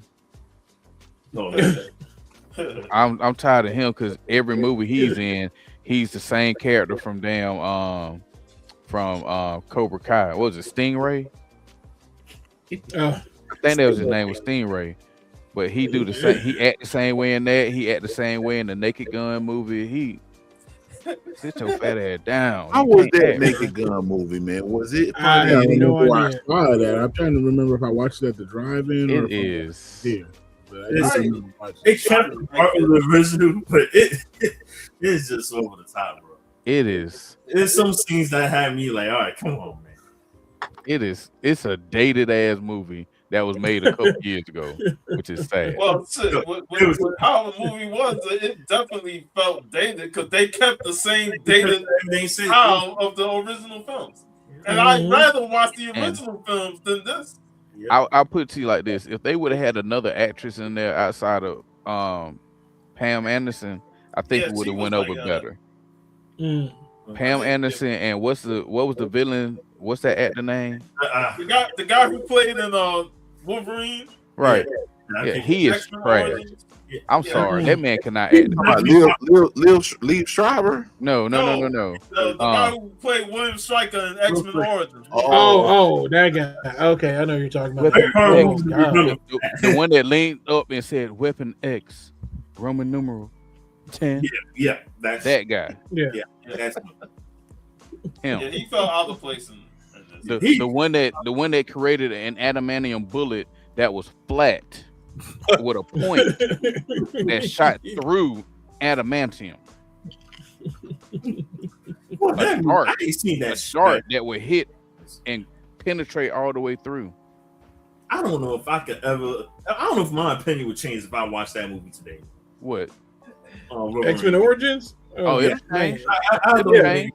I promise you to change because it'll get worse. Yeah, it was worse when we first saw it, bro. No, it was horrible. Hey, X, we got a guy who had a copy of the film while it was in theaters. So like, we'll watch it. No, he had a pre-production one with Polygon Man getting hit. Oh my god. Oh man. Hey, when Deadpool died and fell in the thing, we see a Polygon version of him. Let's go. You went to the Diz and saw the movie. But you know what though? I watched that before I watched Apocalypse again. Ooh, that was a bad movie. Hey, your boy was on one the other day, and I was like, if Wolverine weighs as much as he weighs with the adamantium, how the fuck that nigga walk around? How he takes steps? It's a healing factor. I know, but how does he take scoliosis? His muscle, he should be like strong. Like Sciatica. Strong. Hey, don't joke about that sciatica, boy. Hey, sciatica had me fucked up in 2025, man. Shoot, man, it's everybody on one. That shit hit me twice in 2025, but I was at work crying. Mm-hmm. Oh, you know, X is excited for this. Fuck yeah. The new Resident Evil. Yeah. Yeah. So Leon's back. Leon S. fucking Kennedy, baby. Man. And it come out in less than 17 days, too. And I'm happy. No, the 27th. It's 20 days. My bad. I'm ecstatic. Leon S. Hey, man, let me ask y'all why this rolling, though, and I want y'all to be honest with me. Do y'all think Grand Theft Auto coming out this year? No. What they said last week, they said the marketing is going to ramp up in the summertime. So. That shit going to come out 2030. Right, if we lucky. Dude. Yeah, that first trailer in 2030. We'll see Alien Invasion before we see GTA 6. Man, I'm talking about the terror's going to go away before we see GTA 6. Man. Hey, man, Michael Jordan to come back and play basketball before right. LeBron to be the actual GOAT by the time that game come out. Before GTA 6 come out. LaFlop himself. Guy released an album before Grand Theft Auto come out. We'll get it. Jesus will bring it to us himself. Oh man, Gal Gadot will have a perfect English accent before that game comes. That man looked the same in everything. No, he infected, man. Who that dude right now? No, I'm talking about Leon. Leon infected in this game. You can look at his neck and tell he got some shit going on. Right. He got that symbiote going through his blood. You don't think it's the La Plaga, do you, from Resident Evil 4?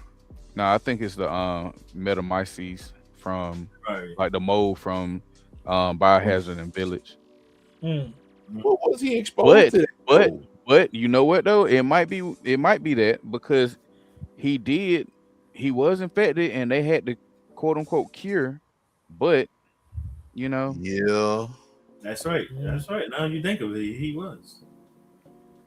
He's kicking a lot of ass, so we know something's up. Boy, that Joker roundhouse kick is deadly, bro. Hey, that's what got me excited though. Chuck Norris ain't got shit on that joke. Right. Yeah, this game looks good. The gameplay, they actually had a gameplay showcase last week, I think. And yeah, I'm excited for this sucker right here, bro. It'll literally be the first new game I play on my new TV, man. I can't wait. Congratulations, bro. How big is the TV? 65. That's what's up. What you got? LG or Sony? Samsung OLED. Hey man, it's gonna be mine about to go out. So I'm gonna be shopping for one soon. Yeah, holler at me. You know I'll steer in the right direction. Then again, I might go buy me a flow model Curtis Mathis and be done with it. hey, I'm gonna tell you like this. I am not helping you move that bitch. You know what? That motherfucker is heavy. Man. Curtis Mathis, but you had to be a man. Emphasis on You man had to when be- you won them joker, You bro. had to be He-Man to move that bitch. He-Man, Lion-O, goddamn. You had to have the power.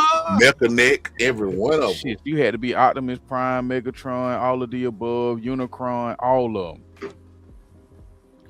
them. Yeah, I'm excited for that, man. Games don't look that strong to me this year, unless you know something we don't, Jace. Oh, there's a lot of games great. This year is crazier than last year. I don't know if you've seen Christmas Desert. Like, a lot of people they find that game hard to believe. Like, yo, this can't be a real game. What game is it? Christmas Desert. And they've been showing a lot of gameplay of that, man. Well, like, I'm gonna tell you a game that I say fuck you to, and that is Silent Hill Elf. Okay, I haven't played that yet. So Silent Hill Elf is a good game, but fuck that game. Oh, you talking about the trophies? Yes. Yeah, I kind of. I'm not bother with the when it comes to Silent Hill, just horror games in general, I don't bother with trophies. Shit, me, I do. Yeah, you got the platinum some Resident Evil games, huh? Yeah. I didn't get it on 4 though because I'm not finna beat this game again for it not to give me the goddamn platinum trophy. I done did everything on the game, and there's 2 trophies they will not give me, and I said, "Fuck it, I'm not doing it." What's You the know name how of that hard it is game? to beat that game on the hardest level with a knife? Crimson Desert. Hey man, you know what? I'm too old to be trying to trophy hunt like that, man. If I can get a trophy, fine. If not, as long as I beat that game, I'm satisfied. I'll tell that to people. You beat the game first, and it depends on how many trophies you have left. If you notice you got like 8, 9 trophies, go get the platinum. The most of them probably easy trophies there.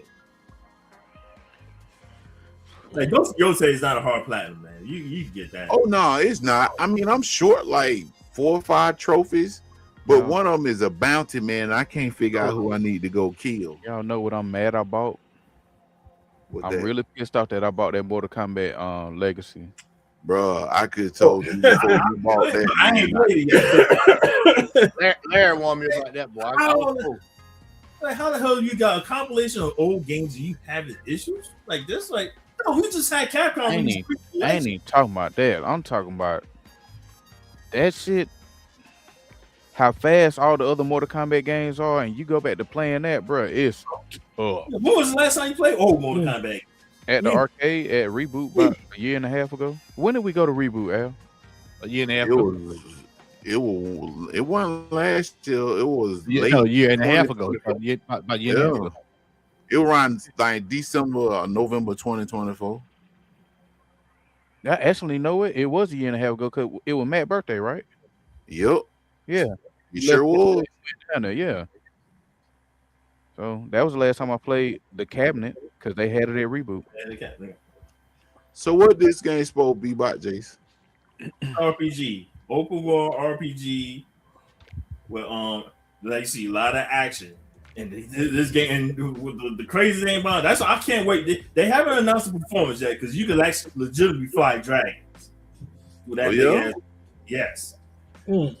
It give me a Black Wukong vibe. Oh yeah. That game. And I still need to finish that one. I ain't played on that. I ain't even played it. I got one more thing to do. I literally had 2 more trophies to be played, but I'm like, fuck it.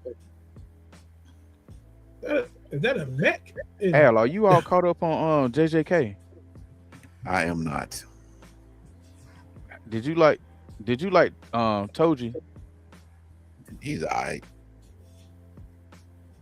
What, he get a power up or something this No, season? it ain't him. Who is it? Ain't him, but it's a character. I ain't gonna spoil it, but it's a character with 1 episode. This character is my new favorite in the series because Toji was my favorite.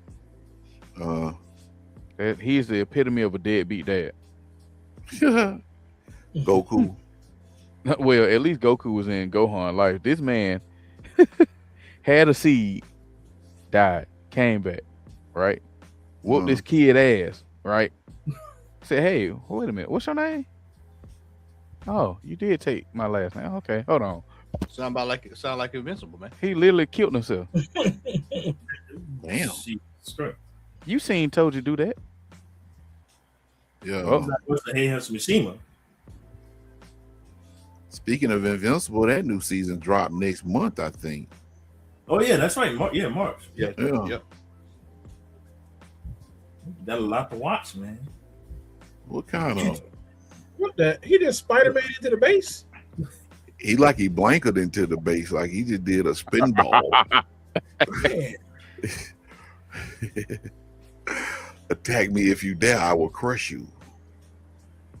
This looks pretty good, though. Speaking of, you know what else it kind of remind me of? I mean, cut you out. It kind of the battle scenes kind of remind me of Dynasty Warriors. Oh yeah, throwback from PlayStation 1. Yeah. I got a question for y'all. How do y'all feel about the casting choice for Kratos? Oh, they got what's the name? Hurst, who actually voiced Thor in the game. Yeah. I don't even know who he is. He was Beta. He was Beta in The Walking Dead. Walking Dead. Okay. He was OP. He was OP in damn Sons of Anarchy, and he was he was the white linebacker in Remember the Titans. Yep.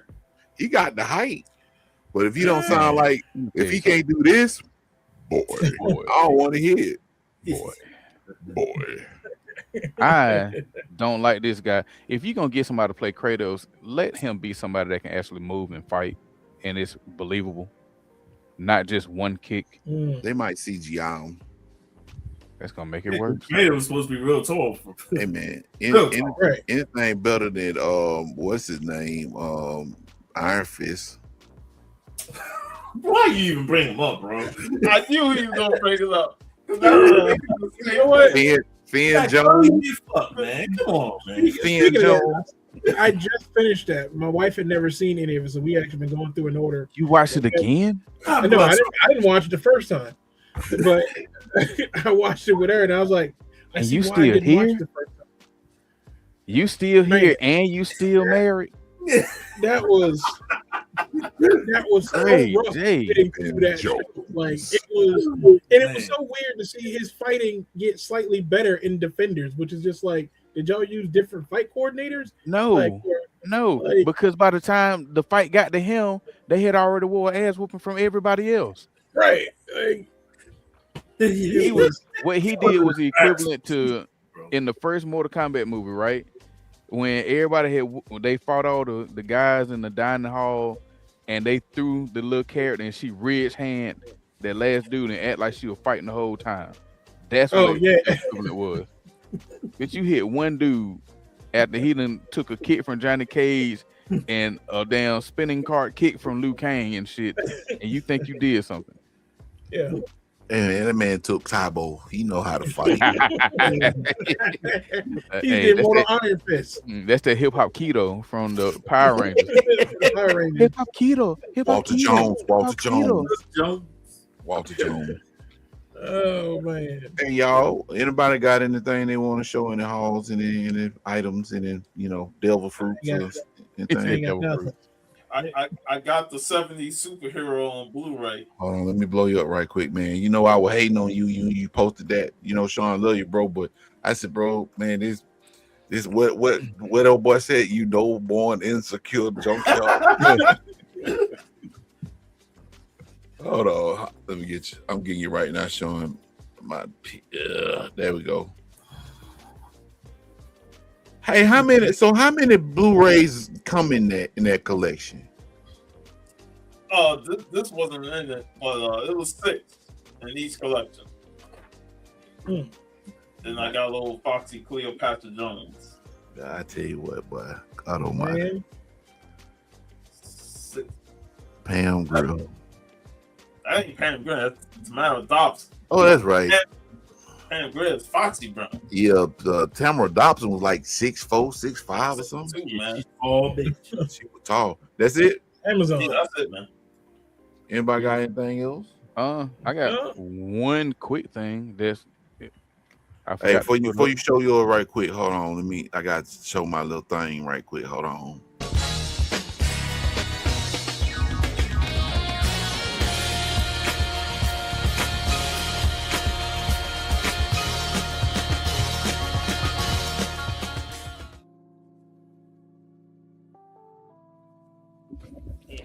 Go ahead, Xavier. All right, I'm back. So I'm gonna touch this up.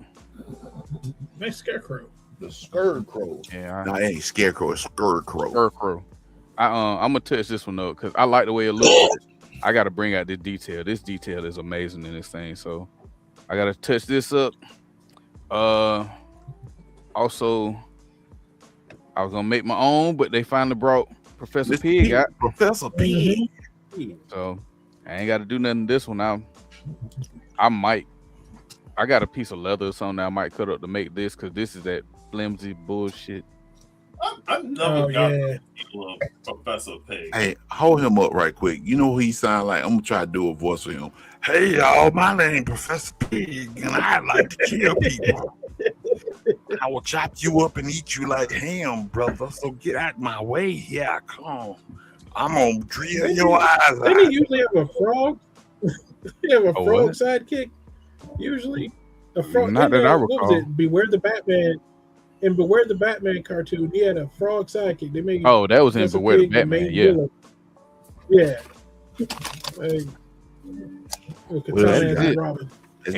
Everything else I didn't already put in storage because y'all see how I got my comics over there. I was gonna try to have that wall looking like the old wall at the apartment, but as y'all can see, I ain't got no space to do that. So, man, I understand. Matt, you got anything, sir? These plastic, my friend, not one thing, my man. I'll probably have something after next weekend. Okay, Jace. I'll show some stuff. And Remo, you up next if you got anything, sir. Do you have anything to share, sir? We'll get to you in just a moment, sir. Yeah. All right, man. I'm gonna show some pops here. My man X, man. I got this Invincible. Did you get the taste? Yep. You got the taste? Daughter. I still got your cases. I ain't put these in there. No, I'm asking, did you get the chase? The bloody chase? No. Chase with the chase. Yeah. Here's the Neo Metal Sonic. Neo Metal Sonic. He gonna say that Big Boss for last. Look at him. Astrobot. Damn Astrobot. Damn Astrobot. Astrobot robbed damn Black Wukong. I mean Black Man Wukong. Game of the year. Yeah. And my first new game pickup of the year, Neo 3. Man, I played the demo 3 times. All right, man. I originally wasn't going to get the game day one, man, but I was like, nah. This demo is really damn too addictive. Gameplay I love. You can switch from ninja to samurai. Ooh. And I already found my groove on how I'm going to play the game. So, yeah. You gonna throw that terrible towel away after y'all head coach? Terrible towel staying right there in that wall. You know, I'm rooting so hard for the Seahawks to win so they can stay tied with 6. Yeah, man. There's like Mike McCarthy. Oh well, get rid of it. It ain't gonna be tied because no, man. I told Matt my feelings. This is right down the street from the house, man. It is nuts over here right now. In the grocery store. But I don't know if I showed these before, but my boy Lord who put us out these limited edition albums on cassette tape. Ooh. Oh yeah. Wow. Remo over there with that Studio Design Plus from Copilot Plus. Nice. So I get the heads up, but these these are limited edition. He only releases like 25 of them. So then they end up. Was that Fonzie? End up going for a cool little bit, you know what I'm saying? Okay, so that's Nintendo 64 font right there. That's what's up. Yeah, that's awesome. Yeah. You see the album, it looks like the controller. Yeah. But go to his Instagram, Lord Anzu. If you like Mad Lib, if you like better get a sip of water. Quasimodo, you know what I mean, stuff like that. Yeah. You know, cut from the same cloth. So that's kind of what I've been collecting more of my friends' music because I think it appreciates because they're still doing it and you know they have That's a fan what's up. base. So but just to put you guys up on game, you know, when he releases them, grab them, and you know, they're limited to like 25. So generally, like if I buy a couple of them, and then you know, people tend to want them, and then you'll see them, you know, be requested for you know a sizable amount. Like I still have his from when we were kids. I got his demo tape, and I have one of the. There's only like 100 demo tapes, and I have. No, there's not 100. I take that back. It's like there's like 10 of them, 5 to 10, and I have one of them. I still have the original one, and I can name my price right now. Like if you go on Discogs and look up "Homeless Derelicts Demo," you'll see how much it's worth. So, Right on. Right on. If you guys know in your area, there's a young man named what's his name? I will save it. I don't want to keep going, but yeah, I'll send you some more stuff, and you guys can be up on it.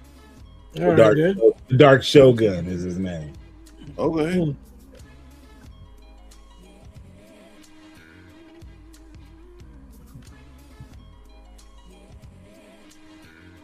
I just want to say hey to everybody. I thought you fell asleep for a second. I was like, hey, I was like, you all right? I know narcoleptic. No narcoleptic. Well, I used to be, but I'm no longer narcoleptic.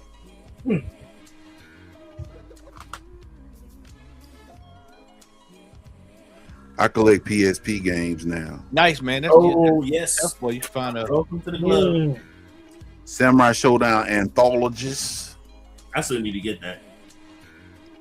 That was my joint right there. One of the best game systems ever. Boot country. Bro, what you talk about? And you know, crazy thing, man, I've never had this. I was on eBay one night, man, and I saw this. They wanted like $19 for it. It currently goes for about $30, $40. I had to go and jump on it. It's in pristine condition too. Xavier Home. That's part 2, right? Yeah, yeah, I know something. I know. This just came out, man. So I probably won't even open it because I ain't even beat the first 2. Last but not least.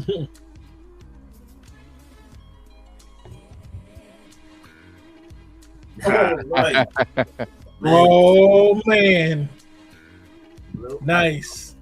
It was in Macon last year, man. They were? Where at? At the Cox Capitol Theater. Really? All 3? I seen them on that one show where they drive around in dude's Cadillac. I saw that. They were on that channel or whatever where the guys be playing on the front porch and stuff. I'm getting ready to go on some dates or something. Yeah, man. But that album, man, that is one of my favorite. You know, I don't went down a rabbit hole, so all my favorite albums, I'm just buying them on vinyl now. So, but yeah, I like that. Hey, anyway, Chris, you have something to share?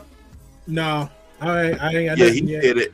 He said at the jump. That's why I wasn't ignoring him, man. And if you felt that way, Chris, I sincerely apologize. I just wanted to say, you know, it's great being back on with you brothers. You know, it's been a while, and you know everything that happened to me over these last 6 months.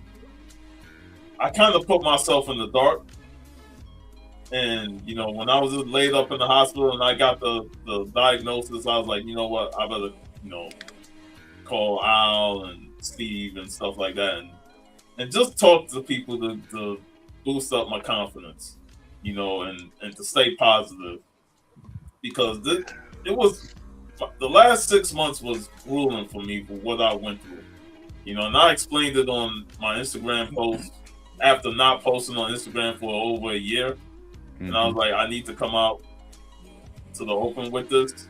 And I know when I was talking to Al, I was like, I need to tell everybody, speak to people. I called P, Hialeah, and all those guys, and they all planning to come up to Orlando at the end of the month on the 28th. Just for me. They want to come and hang out with me, and I appreciated that. Even Jim Boatwright, that's his son's birthday weekend. That his son. We can't even call him Little Boat no more because he's no longer little. But he turns 18 that day. He turns 18, and he said he'd rather come up and hang out with us on his birthday. Nice. So that was, I appreciated that. Just hearing those guys and saying that, hey, we coming to hang with you, man. So it was much love. What up? Well, yeah, it's been a long time.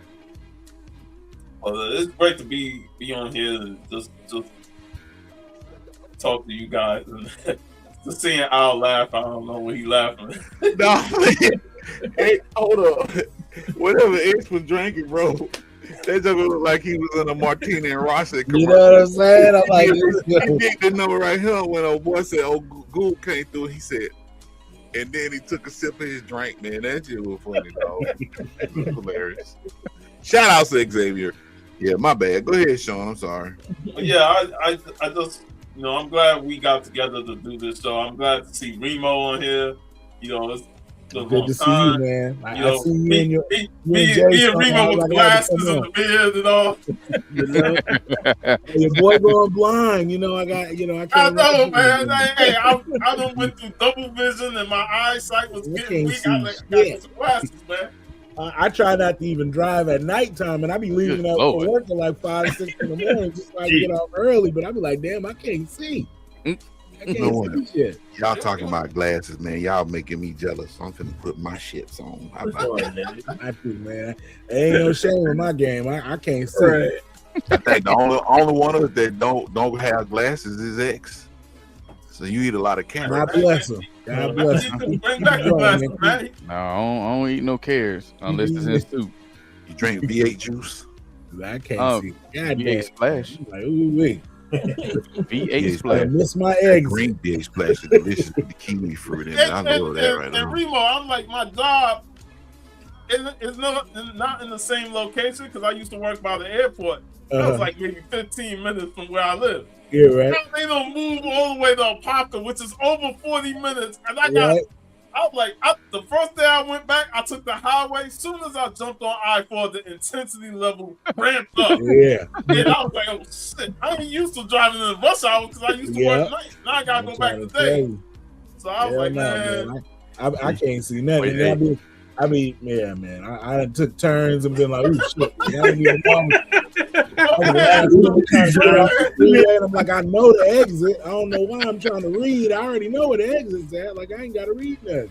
I'm not trusting my eyes. I'm like, where am I at?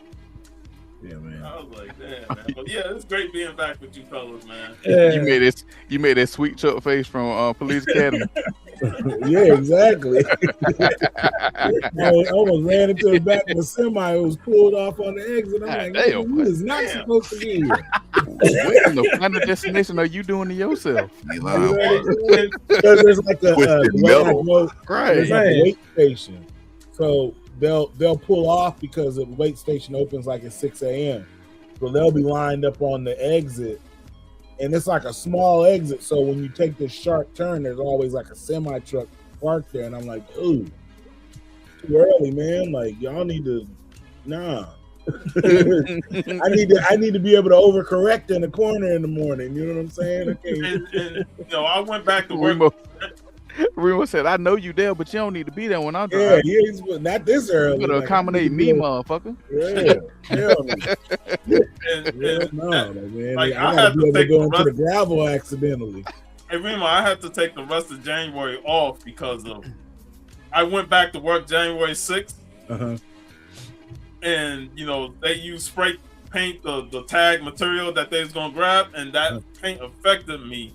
And while I was talking to the supervisor, I just blanked out.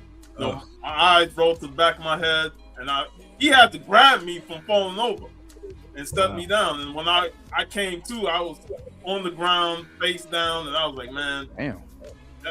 They had to call the paramedic, the ambulance, to take me to the hospital. I'm like, man, I just got released on Sunday, and I'm going back there on the Tuesday. Yeah, man. So I had to take the rest of the month of January off, do therapy sessions, learn more about my diagnosis and what I'm going through. And I was like, I'll wait until February to go back to work. Luckily, I got FMLA and short-term disability, so I was covered there. Right. But it was scary. It was fucking scary. Yeah. But, it's definitely a whole new chapter that you're gonna have to write. So yeah. But I mean, we're here. You know what I'm saying? You got your folks to reach out to. You know what I'm saying? And whenever you need us to jump on, I can jump on for sure. You let me know when you want me on, I'll jump on. So. Yeah, man. Appreciate it. Hey, man. Matt, how you doing, Matt? You've been quiet most of the show. I'm over here playing Overwatch. Yeah. I knew he was playing something. That's only quiet when he playing a video game. He ain't playing Overwatch. That man over there, he done found a new slab that he getting ready to buy. Hold on now. Man, on what do you call it website? The Heritage website. I do have some come from Heritage though. See, we got like 5 or 6 on the watch list. Man, be on that Overwatch though, for real. He be on that Overwatch like Brian on Doodoo, for real. Like, no joke. That ain't no flight. I'm just saying. I call man, what you got? Rival's tough, boy. She up there playing now. She on that joint like what crazy. You got going on, man? Man, I'm playing Overwatch. Okay. Everybody got their little thing, man. But I'm glad we were able to get together too, man. And go. I'm glad you caught that out, man. Because even though this is on my Piddly channel, this is the Common Call Crew. And at some point in time, we'll be getting back to whenever we get back, because life be lifing. You heard about what happened to Sean and stuff, and Remo out there being a family man like Guile off a Street Fighter, and X is working, diligently. He's actually holding Best Buy on his back, like what's that Joker name that held up the world? Atlas. Yeah. Chris is also being a family man, and spazzing out over to get divorced and making people watch that damn shit. I ain't gonna lie, you a trooper for watching that, bro. I'm telling you, especially this way. I need to find a Great American Cookie Company and man, a dozen, boy. And that out there getting Nobel Peace Prizes for art. I be seeing some stuff, and I'd be like, man, these pictures, man. I'm like, my boy mad at something else, boy. Like every picture look like some National Geographic shit, man. Y'all need to see it in person though. It's different in person now. Like, and let me tell you this, Remo. Right, found that flexibility again. I'm tell you right quick, and I tell Matt this all the time, man. I've known Matt for well over 30-something years now, man. Yeah, well over, yeah. Well over 30-something years, 97, 98. I seen Matt when he was in the trenches, man. I seen Matt, man, when he was fresh faced, man, and I seen Matt making barbecue sandwiches. Barbecue sandwiches. I seen Matt, man, selling a pair of snakeskin boots to some Mexican dudes, like real talk. And that ain't no exaggeration. Is it with them curls on it? The curl toe? No, not with the iron feet. I'm just saying, bro. I heard that story, so I know it's facts. Yeah, man. I'm proud of Matt, man. Matt come a long way, bro. For real, he know. Yeah, that man, like, yeah. You know what the best thing about it though, Al? Not to cut you off. You good? But he stayed humble the whole fucking time. Man, that's the point I was trying to make. Is it? The man ain't changed not one bit. Matt is Matt. I know niggas that take pictures of prostitutes to try and act like they the shit.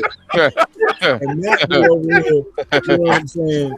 Like, and I be mad because I'm like, nigga, you don't know shit. Like, I'm like, man, my boy over here doing it live. Right. Like, you know what I'm saying? Where they paying for everything. My boy getting to showcase his talent. And I'm like, you over here taking pictures of girls with G-string thongs on and trying to act like you all, you know what I'm saying? Like you got shit in Vanity Fair. I'm like, nigga, This shit for back page, nigga. Like you taking pictures for girls for back page. You ain't doing nothing. Wow, back. That boy over here taking world class photos of Not back page. Yeah, man. I don't know who you talking about. Whoever you talking about. Whoever did, he done pissed him off. God, like my grandma used to say, whosoever you talking about. Whosoever. I had too much passion for that one. Well, I'm talking about. Hey, I felt that in my spirit, man. Right, man. You lying, man. Sound like that you stole your parking spot at work. Nah, man. Somebody went through my shit last night, though. For real, like my Hey, check it out, though. I can't really, like my brother put it in perspective. He's like, at least they didn't bust out your windows, but I left my shit unlocked. So I'm figuring, I there's some tweakers around here, so they went through my shit. So when I went in my car, like all my console, all my glove compartment, everything, they went through it. Luckily, I ain't have shit in there, nothing of value to them. But you still got, you violated. Yeah. You still got violated, man. I was ready to go walk the neighborhood and tell niggas like, hey, if I catch you went through my shit, I'm a pistol whip you. Like I'm just like, I'm letting you know now, like just so you know. As far as an extension of your home, you have that right. Like I'm gonna go upside your head if I see you on camera that it was you. Upside your head. Bust his head to the white. Come clean. You gonna get gum butted. I ain't gonna play. Like Remo sound like the black West Coast Buford pusser, like straight up and down. Walking tall if y'all don't know. Man, I was like, man, I was mad, man. Then I went and looked at a car yesterday. I was trying to buy like a little beater car, like a little secondary car that I could kind of fix up and be cool and run around with for like a daily driver, not to put too many miles on my car. And I went and looked at this shit, and this dude, it was like I had a little hole in the wall dealership, and I was like, I got there, I was so mad at the car. It wasn't as advertised. I was so hot, man. I had the dude apologizing to me the whole time because I was just like, I was going in on him, man. Like I was mad. I was like, nigga, you wasted. But you knew what you had. You could have told me what you had, man. I wanted to want to buy the car. You know what I'm saying? Like, this is a piece of junk. So yeah, that's my rant for now because that's how my weekend's going so far. Friday was on some bullshit. Woke up to some bullshit. And now I'm going Sunday with the Super Bowl, and I'm like, let me go look at this other car, man. But it's going to be on some bullshit because I should be at the Super Bowl. Speaking of which, who y'all picks? I already know who Matt got. I already said the Seahawks. So, yeah, man. It looked like everybody's out here from the Seahawks, man. There's some people out here from 49ers fans. I was shocked with 49 fan picks. But a 49 fan said that, man, how disgusted they'll be if the Seahawks win the championship and they won't say. You know what? But see, that's the thing. Seattle owns space in the Niner fans' head. You know what I mean? I'm talking to a Niner fan right there. Niner fan right there. For the Niner fans, is like we got Niner fan on the panel right here. Oh yeah, lifelong 49er fan right over there. 49er fan for real. Who is? Al. Oh, but I'm just telling you, that's how it is. They and he said that real dismissal to him, like, Al. I'm not talking bad about him. I'm not talking bad about him. That's just what it is. I just don't like. I live here. I don't like. You know what I'm saying? So yeah, like, everybody at the job, like all my friends, like I'm the only non-Niner fan that I know. You know what I'm saying? I mean, you have a couple Steeler fans, a couple Raider fans, but for the most part, everybody's a Niner fan. Especially now, like everybody's a Niner fan. So. And I live less than a mile from the stadium. Like there ain't no non-Niner fans over here for real. You know what I mean? Like, and that's the thing. Like everybody knows, like if you don't beat the Seahawks, especially if the Seahawks win in Levi's, they win at that stadium. That hurts so much. They still haven't beat them on Thanksgiving to redeem themselves for the last two Thanksgiving games that they lost on Thanksgiving, and they ate the turkey in Levi's. Like that still sears them until they have to win 3 straight in order to beat that. Like, you know what I mean? Like the 49ers should have beaten the Chiefs They had 2 chances to See, beat. they don't even care about the Chiefs. That's the thing, because it's not. And No. everybody like us, I'm talking about the 49ers should have won 2 Super Bowls. yeah. And that's But see, fine. but that's my point. Is they're not mad at them. They should be mad. Hey, at the Chiefs. They the mad at 49ers need Eddie DeBartolo back as the owner because they haven't won the God. championship. They've been begging for that for 30 years. They've been begging for that for 30 years, but that ain't. So are Cowboys fans. I wish, because then they wouldn't play games with the players. You know what though? At least the 49er fans are real fans. Cowboy fans, this our year. This our year. Yep, This exactly. our year. They had Darnold and they let him go. Now Mac Jones was cool, but like they had Darnold. Darnold would have made Purdy. Like Purdy ain't the dude. Purdy ain't him. Yeah. Purdy ain't him. They just had to pay him. They didn't want to lose him. Like he ain't him. Anywhere else, he ain't him. Anywhere else, he ain't irrelevant, bro. Like that team he came on to was just the 49ers is a loaded team, bro. Yeah. They was so loaded. Like Purdy's a pretender. Like I hate to say it. I hate to say he's a pretender. Like he plays the part, but he in the big games he shrinks, dog. Yep. And that keeps happening, and they keep making it seem like it's the other players being hurt. No, it's the quarterback. What it is so and it don't help that Kittle don't ever play a full fucking season either. He can't say, oh yeah. And Christian McCaffrey. But see, that's the thing. You know who Purdy is? He's Tony Romo. Damn. You know what I'm saying? Like he's Tony Romo. He's the last pick in the draft. The coach loves him, coaches him up, makes him who he thinks he's supposed to be, and he's not really that. And he can't win the big games, even no matter how many weapons you give him. Is he Tony Romo or is he Kirk Cousins? No. Unlike Tony Romo, Kirk Cousins. Well, yeah, he is because it's from the same. It's the same coach. You know what I'm saying? The same coach drafted him. So it's the coach in his mind. I can make it. It's that Shanahan thing where it's the system. Kyle didn't draft him. Mike did. Mike Shanahan. Yeah, but he coached Shanahan. Yeah, he was a QB coach, but he didn't draft him. That's who was coaching. That's who he makes the plays with him. You remember, Mike Shanahan wanted Kirk Cousins. The owner and GM wanted. Yeah, I know. Trust me, I know. They traded him. What did they took Robert Griffin and they took him. Yeah, we took RG3 in the first round. They took him in the third round. Yeah. Well, They didn't want it. They wanted him from the beginning. It's the same thing like with Matt Jones. I mean, that's just Shanahan wanting a white boy quarterback anyway. Yeah, but see, that's why they got Matt Jones. Remember, they had Trey Young. Yep.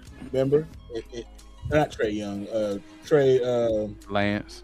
Trey Lance. Remember, and then they went back and got old boy. So they knew what they wanted, but they couldn't take him. They had to take him first, and then now fast forward, 3-4 years later.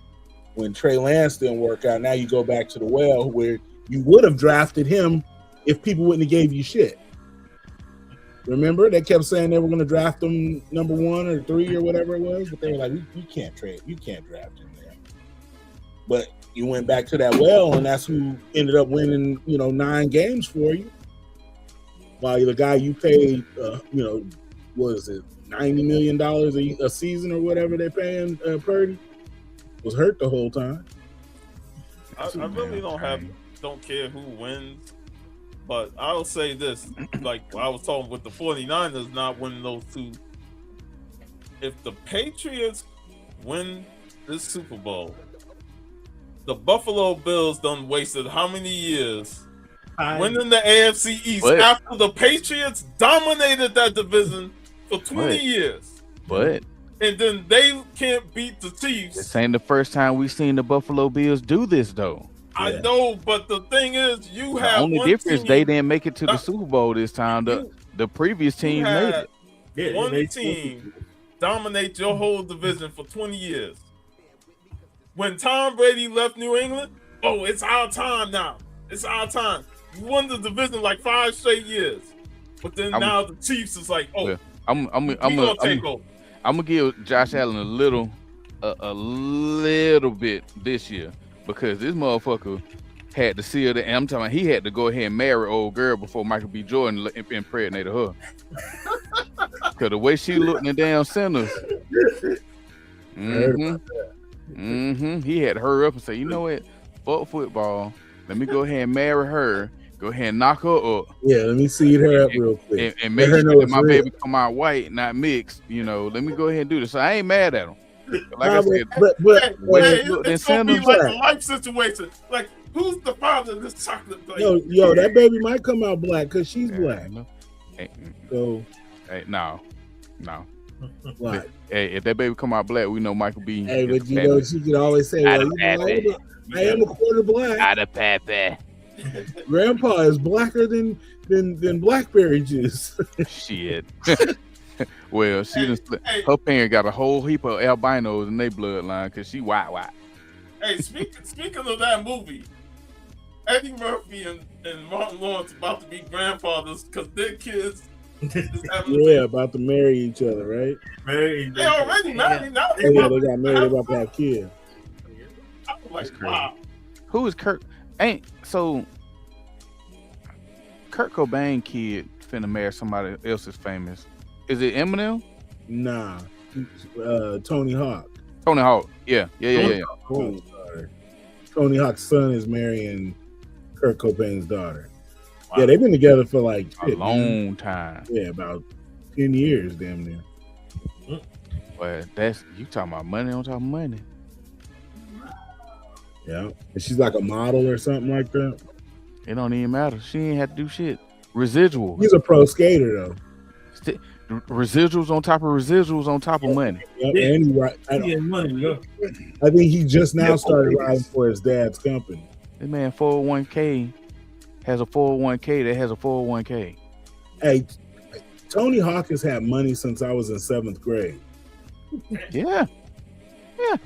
Like, I remember him when he was like on Powell and Peralta, and he was already had a house, and and like cars. Like when I was like in junior high school, Tony Hawk had residuals from Gleaming the Cube. Yeah, he had a Honda Civic I wanted. I remember my brother ended up getting. It was like a Civic wagon, like an old school Civic wagon, and that's what they used to like put their surfboards and shit on top of. But I always wanted one of those, and I remember he had one, and my brother ended up getting one like maybe like a year or so after that. Do y'all remember? Tony Hawk's always had bread, man. Y'all remember the movie Gleaming the Cube with Christian Slater? You know that was Tony Hawk that was driving the Pizza Hut truck, right? He was doing all of the stunts. The stunts, just like when him and Christian Hosoi were doing for Thrashing. Yep. They did all that's of another one right there, boy. They did all of the skating. If you watch it now, if you go back and watch it now, knowing that, you'll see all the ramp you watching. It's either Christian Hosoi or it's like Mike McGill. Like you'll see them dressed like Thanos, and he's when doing all that shit. I'm like, oh man. I'm like, now I see it, and I'm like, man, why didn't I pay attention to that when I even knew who they were? That's like in 2 Chainz in a movie and acting like, wait a minute, I didn't even know he was in the movie. It's like, nigga, you know who that is. You know what I'm saying? But I'm like looking at the movie thinking it's like on some cinematic magic, and I'm like, that is fucking Christian Hosoi on that half pipe. Yeah, Matt and I worked with a guy who was the actual quarterback in my favorite movie of all time, which is The Program. Man, wasn't that Mike Hold? Wasn't that the coach of the last coach of the Making Knights? Yeah. The Knights, yeah. He was the actual quarterback that was doing the ball in the movie. Yeah. And I remember I almost asked for an autograph, but he pissed me off because I love The Program. Yeah. And you remember I don't believe him, but you remember when he had got the ball and he went to throw it and he dropped it? Yeah. He caught it and threw it. He said, yeah, that was all one scene. Yeah, right.